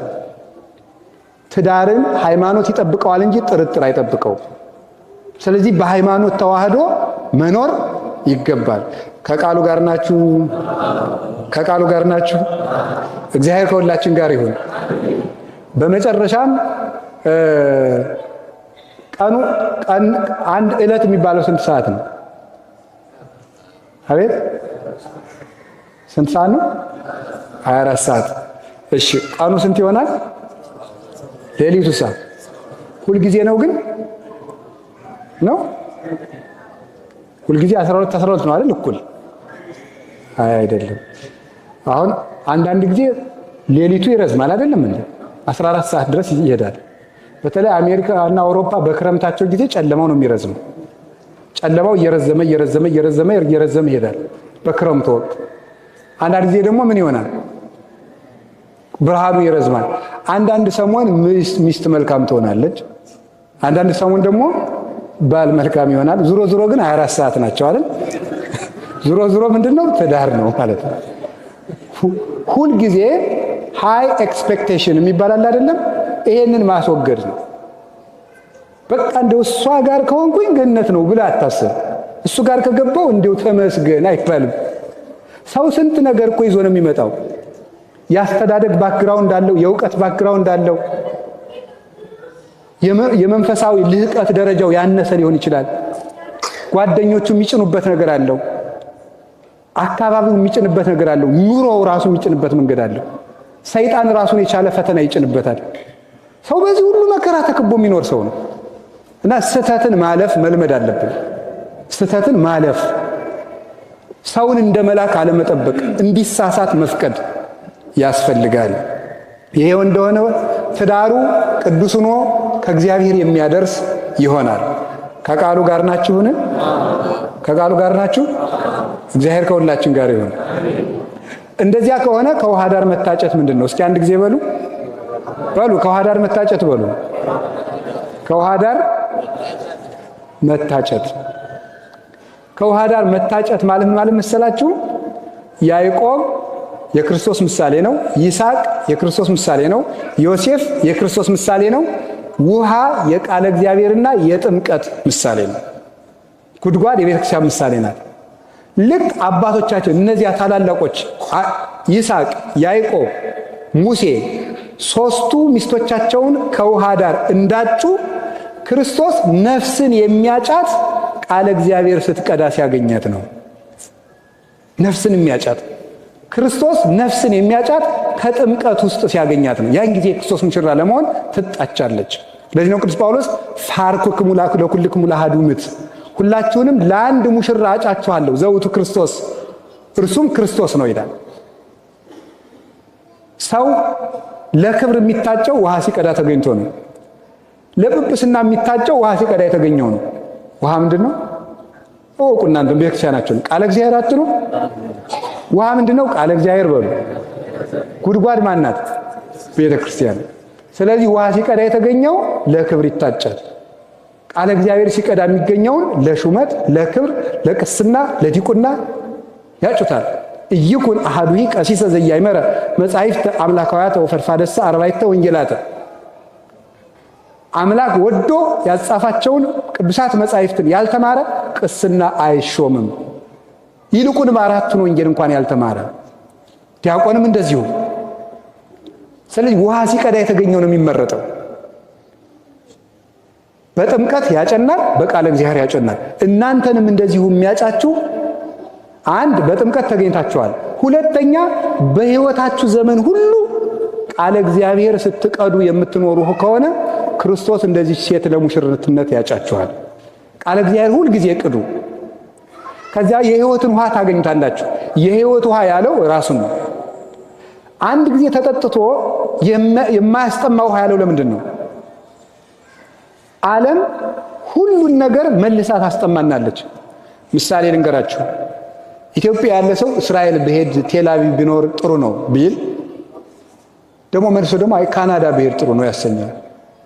ካናዳ ብሄድ ደግሞ ኒውዮርክ መሄድ ያሰኘዋል። ደግሞ እዚያ ብሄድ አይ ሲንጋፖር ሊልም ይችላል። ሰው የማይለው ነገር የለም። ሰው እንደባከነ ነው የሚኖረው። ከተማ በመለወጥ ሰላም አይገኝም። እግዚአብሔርን በማግኘት ብቻ ነው ሰላም የሚገኘው። ልብስ አላረካ ብሎ የት እንደደረሰ ታውቃላችሁ? ሱሪ ራሱ ተሰፍቶ ጂንስ መጣ። ከዛ ደግሞ ታይላንድ የሚባል መጣ። መልሶ ደግሞ አሁን ስቲኪን የምትባል ደግሞ መጣች። ከዛ መጨረሻ ላይ ቀዳዳ ሱሪ መጣ። ይገርም፣ በጣም ነው የሚገርም። ሰው አያችሁ ባልተቀደደ ልብስ መርካት ሲያቅተው የተቀደደ ልብስ ደግሞ በውድ ዋጋ ነው እኮ የሚገዛው። ይሄ ምንድነው ሲባል ሁሉንም ነገር ብንለውጥ አረካል። ሁልጊዜ ነፍሳችን ትጠማለች። ሁልጊዜ ደስታን ይጠማል። ልብ በሉ። ሰው አንድ ሚስት አግብቶ መኖር አቃተው። ከዛ ወደ 5 አይነት ጋብቻ ተመሰረተ። አሁን ይሄ ምዕራቡና አሜሪካ ላይ ያለ ሳምቦ የሚባል ጋብቻ አለ።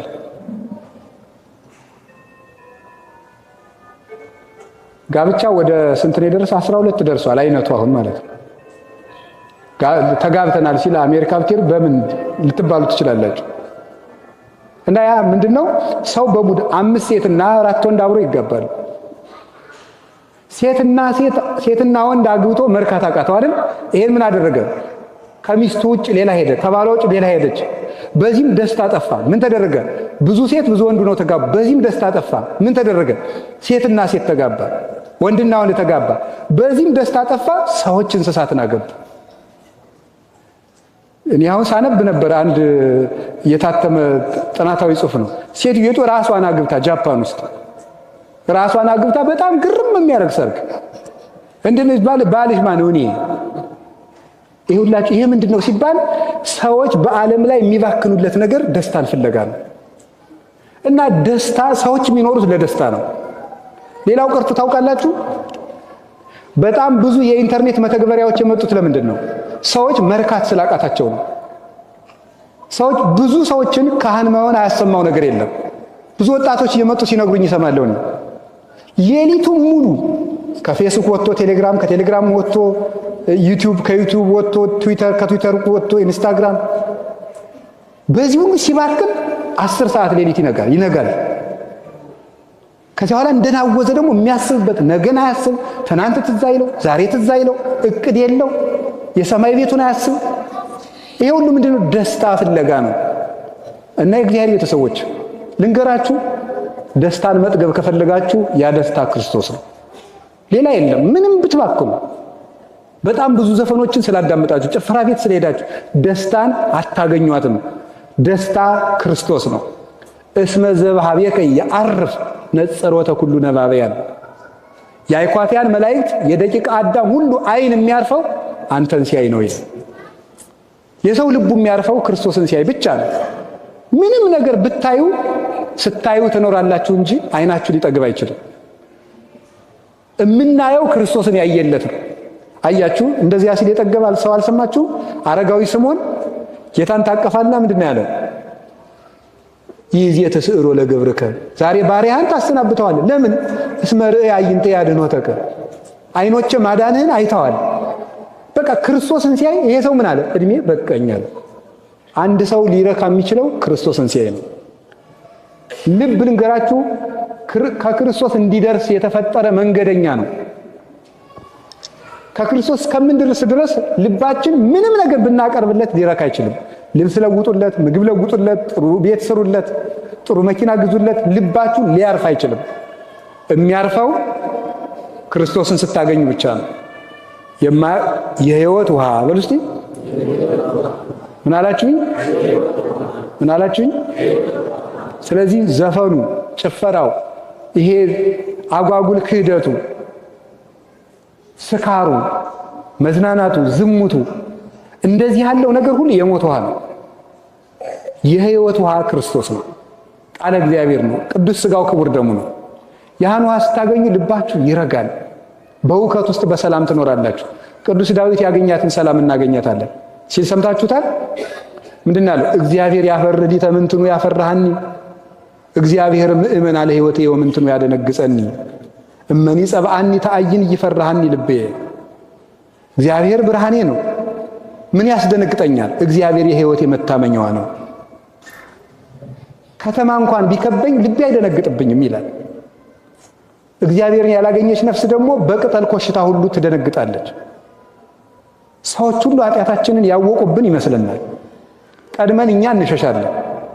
ያ እንዳይሆን ክርስቶስ የሕይወት ውሃ ነው። ልክ ራሱን ያጠጣ ውሃ ዘጸማ ይምጻ ሀቤ ወይስተይ፣ የተጠማ ቢኖር ወደ እኔ ይምጣ እንዲሁ ይጠጣ። በከመ ይቤ መጽሐፍ አፍላገማ ሕይወት ይውዝም ከርሱ፣ መጽሐፍ እንደተናገረ የሕይወት ውሃ ከሆዱ ይፈልቅለታል ብሏል። የሕይወት ውሃ የተባለውን ክርስቶስ ውሃ የሚሰጠንን 4 ጥቅም ከክርስቶስ ጋር ላያይዝና የትምህርት ማጠቃለያ ነው። እስቲ ውሃ በሉ።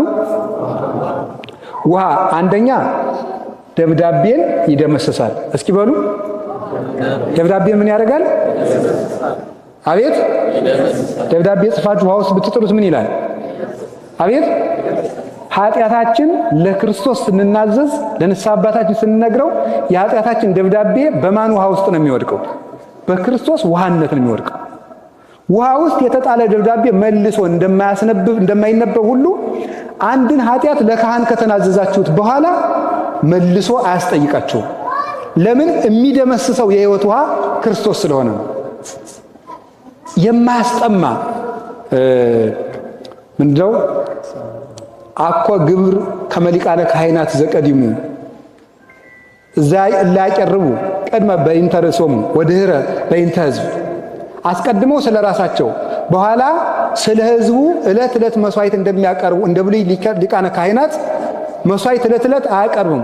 ውእቱሰ ገብረ ዘንተ በምዕርሶ አርሶ፣ እርሱ ግን ራሱን አንድ ጊዜ መስዋዕት አድርጎ ባቀረበ ጊዜ ፈጽሞታልና ይላል።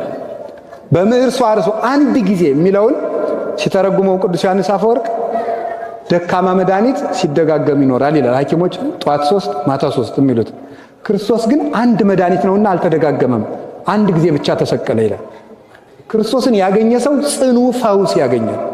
ጽኑ ፈውስ፣ ጽኑ ምሕረት፣ ጽኑ ደስታ ያገኛል። የማይለዋወጥ ጊዜ ቦታ የማይለውጠው ደስታ ማግኘት ይቻላል።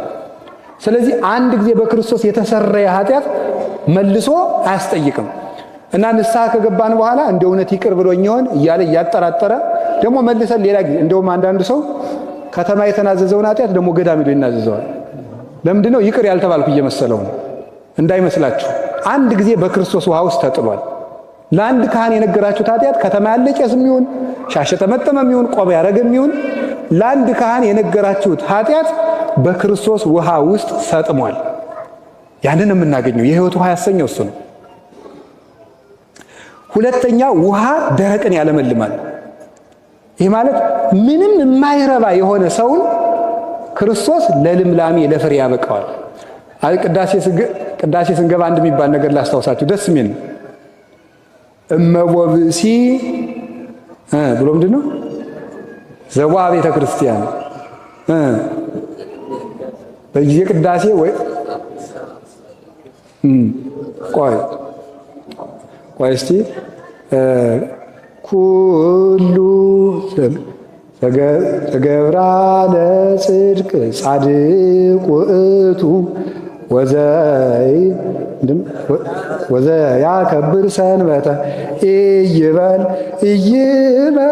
ፈላሲ ዘገባ ሀበ እግዚአብሔር ይፈልጠኒኑ እምዙ ኩሉ ዘገብራ ለጽድቅ ጻድቅ ውእቱ ወዘያከብር ሰንበተ። ተመልከቱ ምንድን ነው ያለ? ኢይበል ፈላሲ ዘገባ ሀበ እግዚአብሔር ይፈልጠኒኑ እምዙ። ከኃጢአት ተሰዶ የመጣ ሰው ቢኖር አለ እግዚአብሔር ከሕዝቡ ይለየኝ ይሆን አይበል ይላል። ከኃጢአት ከጣዖት ተሰዶ ንስሐ የገባ ሰው እኔ እኮ ትናንት ሌባ ነበርኩ፣ እኔ እኮ ትናንት ዘማዊ ነበርኩ፣ እኔ እኮ ደረቅ እንጨት ነኝ፣ ፍሬ ቢስ ነኝ፣ እውነት ግን እኔን ከሚያስቀድሱት ጋር ይቆጥረኛል ይለየኝ ይሆን አይበል። ይሄን ነው መጀመሪያ ቤተክርስቲያን ነግራ የምታስገባን በአዋጅ ማለት ነው። ኢሳይያስ ይሄን ሥርዓተ ቅዳሴውን ባስልዮስ ዘቂሳርያ የወሰደው ከትንቢተ ኢሳይያስ ነው። ኢይበል መኑይ ከመ ይቡስ አነ፣ እኔ ደረቅ እንጨት ነኝ አይበል። ኢይበል ፈላሲ ዘገባ ሀበ እግዚአብሔር ይፈልጠኒኑ ሕዝቡ። ከኃጢአት ከጣዖት ተሰዶ ከኃጢአቱ ተሰዶ ከጣዖት ተሰዶ ወደ እግዚአብሔር የገባ ሰው ካለ እግዚአብሔር ከወገኖቹ ከአብርሃም ከይስሐቅ ርስት ይለየኛል አይበል ይላል። ይህ በጣም በጣም በጣም እግዚአብሔር የሰጠን የቸርነት ጋራንቲ ነው። በእውነት ማለት ነው እግዚአብሔር የሰጠን የቸርነት መያዣ ዋስትና ነው። ይህን እንድታውቁ ነው የሚያስፈልገው። ስለዚህ ንስሐ ደረቅ ውሃ ደረቅን እንደሚያለመልም ክርስቶስ ተስፋ ያጣችን ነፍስ የሚያለመልም ነው፣ ለፍሬ የሚያበቃት። ዘማውን ያመጣና ከድንግል ማዕረግ ያደርሰዋል። የሚያሳድደውን አምጥቶ መምህር ያደርገዋል። ዝኳ ዘትካት ይሰድድ ወይዜ ይሰብክ። ትናንት ያሳደደው ሰውዬ ዛሬ ሰባኪ ሆነ ብለው አለ ቅዱስ ጳውሎስ። ወይስ የብህው ለእግዚአብሔር በእንቲአየ፣ እግዚአብሔርን በእኔ ምክንያት ያመሰግኑታል አለ። ሌባ የነበረውን መጽዋች ያደርገዋል። እና ተመልሸን ያረባም የሚለውን ሰይጣን እንድትቃወሙት ነው። ክርስቶስ የሕይወት ውሃ ነው ያልኳችሁ። ከቃሉ ጋር ናችሁ? ከቃሉ ጋር ናችሁ? ሶስተኛ ክርስቶስ ውሃ ምን ያደርጋል? እድፍን ምን ያደርጋል? አቤት ያነጻል፣ ያጥባል። አንዲት ኩሬ ብትሆን አራት በአራት ኩሬ ብትኖር ይሄ ሁሉ ሰው ቢገባባት ምን ትሆናለች መስላችሁ? ሁላችን ገብተን ብንታጣ ምን ትሆናለች? እዚያችኋል ትደፈርሳለች። እውነት አሰብ አትደፈርስም? ክርስቶስ ግን ዓለምን ሁሉ እያጠበ የማይደፈርስ ባህር ነው። ዓለሙን ሁሉ ያነጻል። ለዚህ ነው ምን ይላል ተመልከቱ። ማይ ብዙ ይክል አጥፎታ ለፍቅር ወአፍላግን እያንቀለቅልዋ አፍላግን ማይ ብዙ ይክል አጥፎታ ለፍቅር የውሃ ብዛት የክርስቶስን የፍቅር እሳት አያጠፋትም። ወአፍላግኒ እያንቀለቅልዋ ፈሳሾችም አያናውጧትም። ክርስቶስ ለሰው ልጅ ያለውን ፍቅር የሰዎች የኃጢአት ብዛት አይለውጥበትም። እኛን ያጥባል። ኦ ክርስቶስ ወልደ እግዚአብሔር ሕያው ባሕረ መሰኒ ይለዋል አረጋዊ መንፈሳዊ የተባለ አባት መጽሐፈ መነኮሳት ሲናገር የሕያው የእግዚአብሔር ልጁ ክርስቶስ አንተ የውበት ባህር ነህ ይላል። ሰው ከክርስቶስ ሰይጣን ሆኖ ገብቶ መልአክ ሆኖ ይወጣል። ሰው ከክርስቶስ አውሬ ሆኖ ገብቶ ሰው ሆኖ ይወጣል። ስለዚህ ክርስቶስ እየገባን የምንነጻበት ለዚያውም በደሙ ነው የሚያጥበን። ዘይሐጽብ በወይን ልብሶ በደመ አስካል ሰንዱ ነው ብሎታል ቅዱስ ያሬድ። ልብሱን በወይን ያጥባል፣ መጎናጸፊያውንም በደሙ ፍሬ ያጥባል በወይን። ይሄ ያዕቆብ ለልጁ ዘፍጥረት 49 ላይ ለይሁዳ የሰጠው በረከት ነው። ለይሁዳ ሲሰጠው ምንድነው? ዘይሐጽብ ይሁዳ ከባለጸግነቱ የተነሳ ልብሱን በወይን ያጥባል። ልብሱን በወይን ወይን እስራኤል ወይን አገር አይደል? የወይን አዝመራው በስቶለት ነገደ ይሁዳ ከሀብቱ የተነሳ ከመጠጥ አልፎ ልብሱን በወይን ያጥበዋል። ምስጢሩ ግን ምንድነው? ይሁዳ ክርስቶስ ከነገደ ይሁዳ የተወለደው ክርስቶስ ልብሶቹን ምዕመናንን ወይን በተባለ ደሙ ያጥባል ማለት ነው። በደሙ ያጥባል። በደሙ የቀደሰን ያጠበን እሱ ነው። ከቃሉ ጋር ናችሁ። በደመ መስቀሉ አተባ ወማይ ዘውህዘም ገቡሁ አንጽሐ ይላል ቅዱስ ያሬድ በጾመ ድጓ። ከጎኑ በፈሰሰ ደም ቤተክርስቲያንን ቀደሳት፣ በማየ ገቡም አነጻት። ስለዚህ ክርስቶስ ራሱ ያነጻናል። ቁርባን ልትቆርቡ ስትሉ እኔ ኃጢአተኛ ነኝ እንዴት ብዬ ቆርባለሁ ሲያሰኛችሁ፣ እንዴ ክርስቶስ ውሃ ነዋ። ልንነጻ እኮ ነው የምንቆርበው። ታውቃላችሁ ይሄን እንዴ? ልንቀደስ ነው የምንቆርበው። ልንገራችሁ፣ በቅተን እንቁረብ ንጹህ ሰው ይቁረብ ከተባለ ያለ ድንግል ማርያም በቀር ሰው የሚገኝም አይመስለኝም። ሰው የሚገኝ አይመስለኝም። ልንቀደስ ነው የምንቆርበው። ለምንድን ነው ከክርስቶስ ማዕድ የምትርቁት? ሊያነጻን ነው እንጂ ድሮስ እና ነጽቼ ከሆነማ ቁርባኑ ስለምንድን ነው የምቆርበው እንዴ? ልነጻ እኮ ነው የምቆርበው። ንጹህ ያልሆነ ከቁርባኑ አይቀበል የተባለ ያልተናዘዘ ማለት ነው። ያልተናዘዘ ማለት ነው እንጂ ንጹህ ስንሆን እንቆርባለን፣ ቅዱስ ስንሆን እንቆርባለን አትበሉ። የኢትዮጵያ ኦርቶዶክስ ተዋሕዶ ቤተክርስቲያን ምዕመናን ናቸው የሚያሳዝኑት። በዓለም ላይ ሁሉም ክርስቲያኖች ክርስቲያን ከሆነ ይቆርባል። በቃ የግብፅ ለምሳሌ 14 ሚሊዮን ካለ 14 ሚሊዮኑ ይቆርባል። ምሳሌ ነው፣ ቁጥሩ እሱ ብቻ ላይሆን ይችላል። የአርመንም ካላት ያላት ሁሉ ይቆርባል። የኢትዮጵያ ኦርቶዶክስ ተዋሕዶ ቤተክርስቲያን ግን የሚቆርብና የማይቆርብ ተብሎ ሁለት ክፍል። ለምን? ክርስቲያን ከሆን መቁረብ አለብን ሁላችንም። ስለዚህ የእግዚአብሔር ቤተሰቦች ሁላችንም ክርስቶስ ያነጻናል። ውሃ የሚያስፈልገው ላደፈ ነው ወይስ ለታጠበ ሰው ነው? እና እንግዲህ ኃጢአተኛ ከሆን እንዲያውም የሚያስፈልገን ክርስቶስ ለኛ ነው። ቅድም ካህኑ ሲቀድሱ አልሰማችሁም እንዴ? ኢትስክር ለነ አበሳነ ዘትካት ፍጡነ ይርከበነ ሳይልከ እግዚኦ። ስለዚህ እኛን በምሕረት ኃጥአንን ማረን። ወለጻድቃንሰ ምግባሮሙ ትምህሮሙ ወትእሴዮሙ። ጻድቃንን ግን ከስራቸው የተነሳ ትምራቸዋለህ፣ ዋጋ ትከፍላቸዋለህ። እኛን የማርከን ጊዜ አሚሃ ትሰመይ መሐሪ፣ ያን ጊዜ ነው እንጂ ይቅር ባይ የምትባል። እነሱንማ እንደ ስራቸው ትምራቸዋለህ ብሎ ድሮስ የሚያሻለኛው አይደለም እንዴ? መድኃኒት የሚያስፈልገው ለታመመ ነው ለጤነኛ ነው? ታዲያ እኛ በሽተኞች ከሆን ክርስቶስ አያስፈልገንም እንዴ? መቁረብ ያለብን እንደውም እኛ ኃጥአን፣ እኛ ዋሾች፣ ሌቦቹ፣ ዘማውያን ተሰብስበን ነው መጽደቅ ያለብን። ስለዚህ ሁላችንም ንስሐ እየገባን እውነቴን ነው የምነግራችሁ፣ ስጋው ደግሞ ተቀበሉ። እንደው ማዕድ ከተሰራበት ቤት ውስጥ ውሎ ጦምን ከመውጣት በላይ ሞኝነት አለ? የሕይወት እንጀራ ክርስቶስ ከተፈተተበት ከተማ ሆናችሁ ጦማችሁን ትኖሩ? የሕይወት ውሃ ክርስቶስ ከተቀዳበት ከተማ ሆናችሁ እንዴት ትጠማላችሁ? እኔ ይህንን ነው የምነግራችሁ። አደራችሁን ይሁንባችሁ። ስጋው ደግሞ ያልተቀበላችሁ ሰዎች እስከ መስከረም ድረስ ለቁርባን ተዘጋጁ። የቤት ስራ ከዛ መጥቼ ጠይቃችኋለሁ እግዚአብሔር ካደረሰ። ይሄንን ሁላችሁም እንድትዘጋጁ እውነቴን ነው። እግዚአብሔር እድል ሰጥቷቸዋል። ትልቅ ነገር ነው። ካልሆነ ግን የሀገርም መፈራረጃ ይሆንባቸዋል። የሀገር ጫማ ሁሉ የሚቀድስ ነው እያንዳንዱ እርምጃ ማለት ነው። ዲዮናስዮስ የሚባል የቅዱስ ጳውሎስ ደቀ መዝሙር አለና ስለ እመቤታችን ጌታ ከተሰቀለ በኋላ ያለውን ሕይወቷን ሲጽፍ ምን ይላል? እመቤታችን ዘመኗን ያሳለፈችው ምን እያለች ነበር? በእያንዳንዷ የኢየሩሳሌም ቦታዎች እየሄደች እዚች ላይ ልጄ እንዲህ አድርጎ ነበር እያለች ማልቀስ፣ እዚች ላይ ደግሞ ልጅ እንዲህ አድርጎ ነበር እያለች እያለቀሰች ነው የጨረሰችው። እና ኢየሩሳሌም የሚኖር ሰው በእያንዳንዷ ቦታ እየሄደ ማርያምን እየተከተለ እዚህ ላይ ጌታዬ እንዲህ አደረገ እያለ መኖር አለበት ነው የተባለው። ቢያንስ ይሄ እንኳን ባይሆንላችሁ ሰርታችሁ የምትበሉ ናችሁ። ቅዱሳት ቦታዎችን ከማክበር በተጨማሪ ሥጋ ወደሙን ተቀበሉ። የሕይወት ውሃ ክርስቶስን ርቃችሁ አትኑሩ። ከቃሉ ጋር ናችሁ። የመጨረሻ ውሃ ጥም ይቆርጣል። እስኪ በሉ ውሃ ምን ይቆርጣል? እንግዲህ ተምራችሁ ያላገኛችሁትን ሰላም፣ ገንዘብ ሰብስባችሁ ያላገኛችሁትን ሰላም፣ አግብታችሁም ያላገኛችሁትን ሰላም፣ ነግዳችሁም ያላገኘታችሁን ሰላም ክርስቶስ ይሰጣችኋል። እሱ እውነተኛ ሰላም ነው። እርሱን ማግኘት አለብን። ሰላም ሰጠን። መጀመሪያ ተገኝቶ ይውላችሁ ለሐዋርያት መጀመሪያ የሰጣቸው ጸጋ ምን እንደሆነ ታውቃላችሁ? የትንሣኤ ዕለት ሰላም። እስቲ ሰላም በሉ በሉ እንጂ። ካህኑ በየሰዓቱ ምንድን ነው ሰላም ምንድን ነው የሚለው? ለኩልክሙ ሰላም ከእናንተ ጋር ምን ይበል ይኑር ምስለ መንፈስከ እንደ ቃለ ይደረግልህ። እቺ ነው የምንመረቀው። እቺን ሰላም ሐዋርያት ጌታ ለሐዋርያት የትንሣኤ ዕለት የሰጣቸው ሰላም ነው። እና ወገኖች ሰላምን የሚሰጠን ክርስቶስ ነው። አሁንም ሰላምን የምናመጣት እኛ ነን። በየሰዓቱ እየተነሳ ብዙዎቹ በዚህም በኩል ይመጣሉ ይባላል። አሁን ኢትዮጵያ ከ5 ዓመት በኋላ ያልፍላታል። ኢትዮጵያ ከ3 ዓመት በኋላ ይሄ ሁሉ ድሪቶ ነው። ኢትዮጵያ ሰላም የምታገኘው እኛ ሰላም ስናገኝ ነው። ሰላማችን ደግሞ ማን ነው ወገኖች? በሉ ነው እንግዲህ ጥማችን ወደሚቆርጥልን ወደ ክርስቶስ እንምጣ። ሁላችንም ሕይወታችን እናስተካክል። ከሱ ጋር ኑሩ። ከቤተ ክርስቲያን አትለዩ። ሥጋው ደግሞ ተቀበሉ። መጽሐፍ ቅዱስ አንብቡ። ሞኝ አትሁኑ። ዘመኑ ዝም ብሎ የሚኖርበት አይደለም። እናንተ ካላወቃችሁ የእናንተ ልጆች ነገ ምን ሊሆኑ እንደሚችሉ አስታውሱ።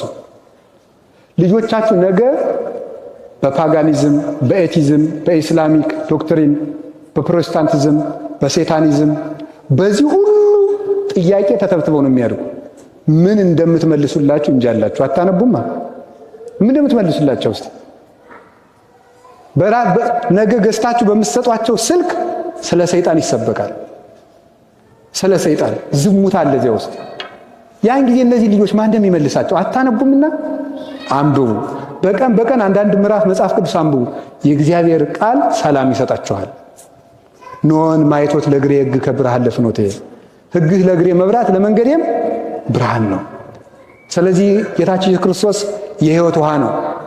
የሕይወት ውሃ ስለሆነ ነው ለ12ቱ ደቀ መዛሙርቱ ያንን ሕይወት ሰጣቸው። በዓለም ላይ ሕይወትን ሁሉ አፈሰሱት። ሕይወት የሆነ ኢየሱስ ክርስቶስ በዚህም ሀገር በሀገራችን በኢትዮጵያም በዓለም ላይ የተዘራውን የሞተ እሾህ ሁሉ ይንቀልልን።